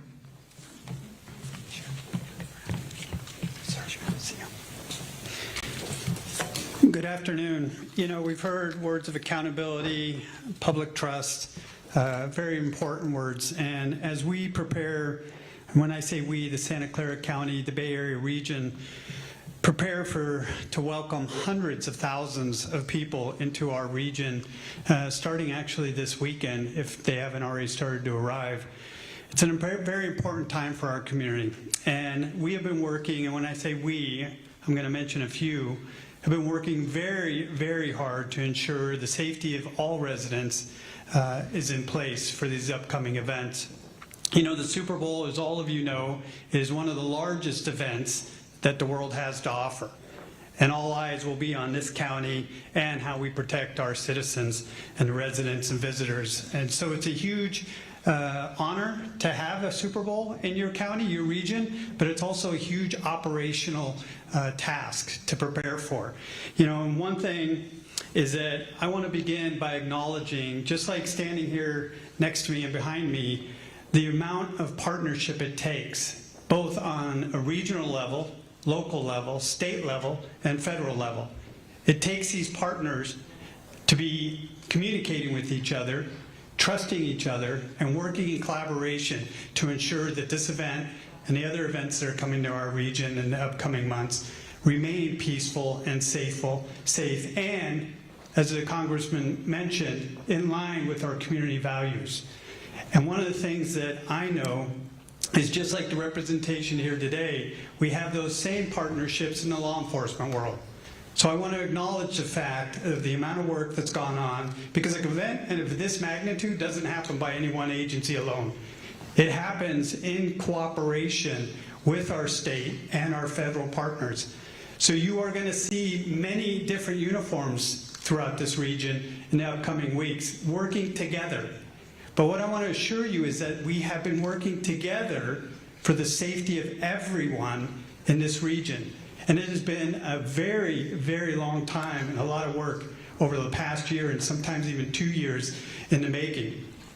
Every officer in this region, every firefighter in this region, every EMS operator in this region, every public works individual and employee, and many, many others are unified to make sure these events are successful. But I bring that to your attention because you are going to see a diversity in uniforms serving this community.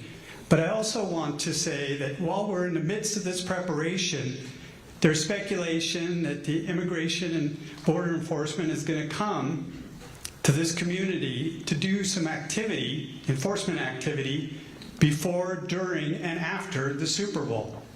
And I do have some concerns about that that I think are important to share.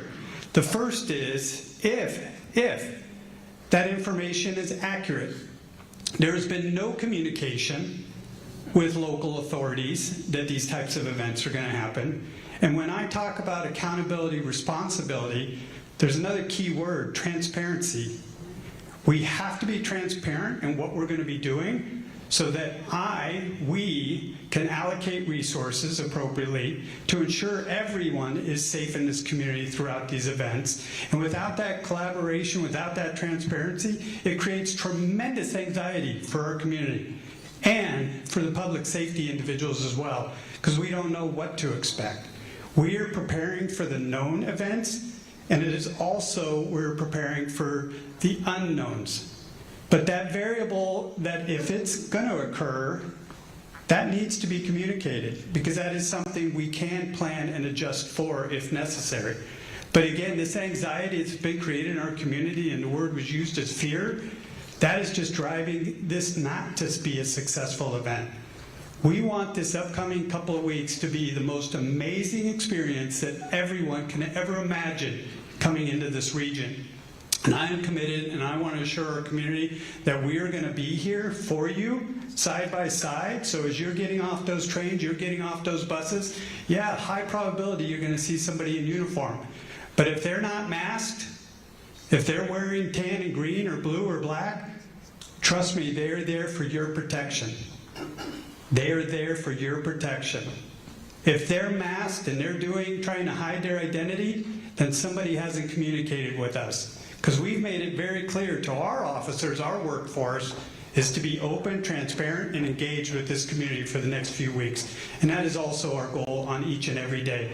We have spent decades building this community, building that trust. I have had conversations with many, and I see the faces out here over the past year, of trying to give you as much information as we can, knowing about what we know is going to happen and when it's going to happen and if it's going to happen. But without that communication, we can't. So I urge our federal partners, if there is something that you're planning to do in our community, please be transparent and reach out to your local officials so we can work as best we can. It was mentioned, we are not going to change our policies or protocols. We will not be working or supporting ICE immigration enforcement. But I want you to, again, remember, if you see us out there, we're there to help you.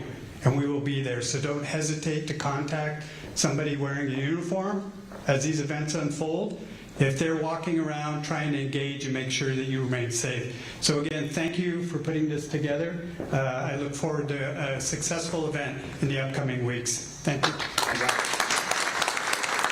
Thank you, Sheriff. And just noting that it is against California law for law enforcement to be masked. Wee Tran is here from Immigrant Rights and Siren.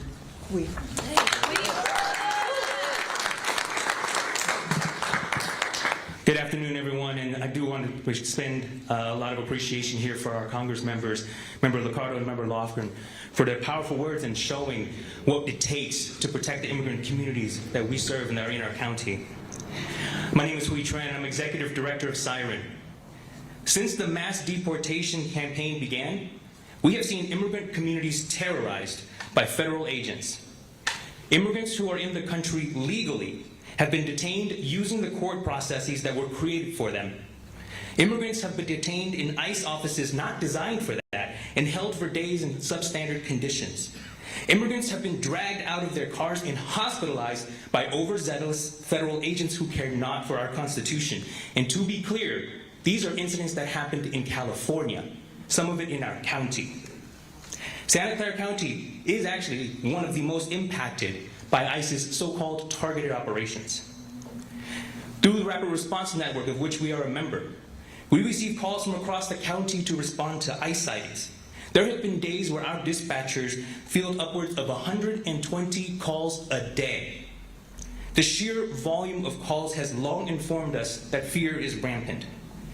We have represented clients who were detained during their final green card interview and forced into substandard conditions and lack of medical care, despite them having no criminal record to speak of.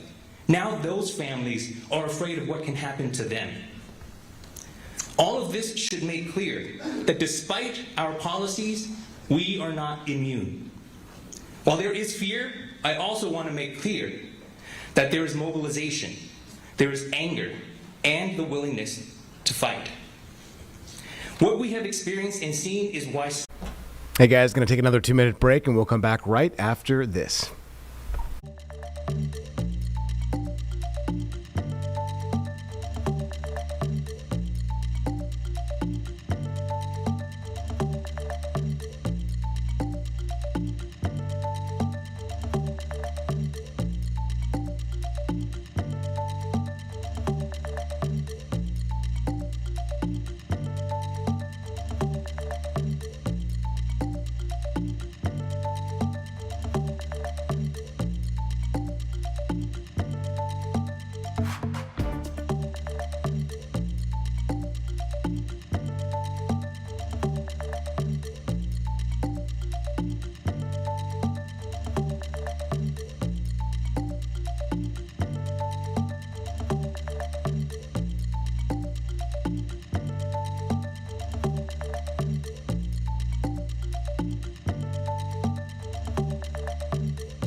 Welcome back, everyone. They're speaking about immigration operations happening in North California right now. So we're going to go back to this press conference live right now.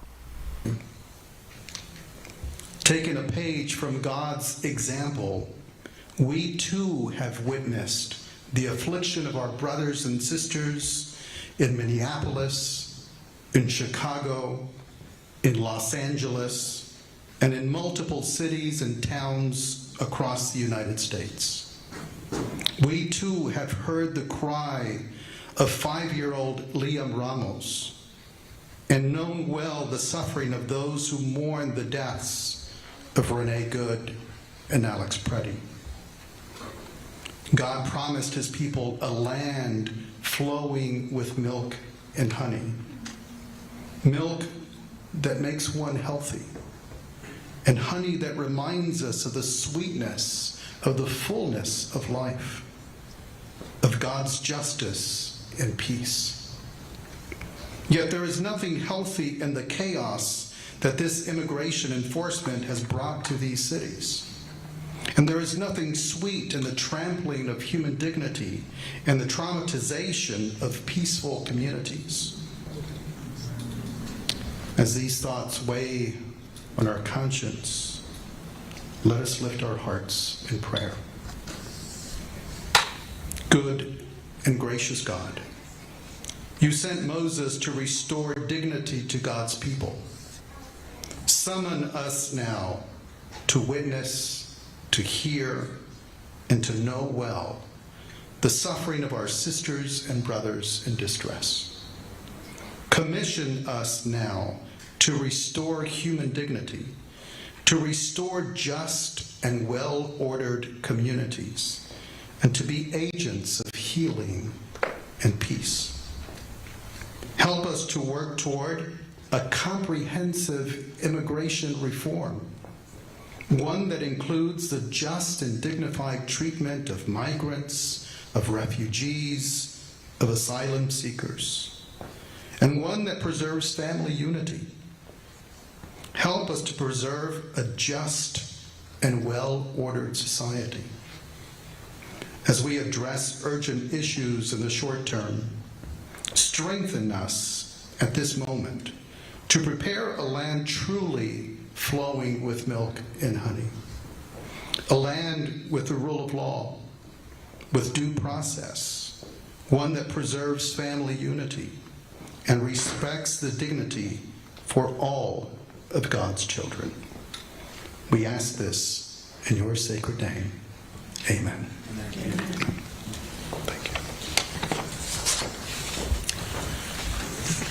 This concludes our press conference. Thank you very much.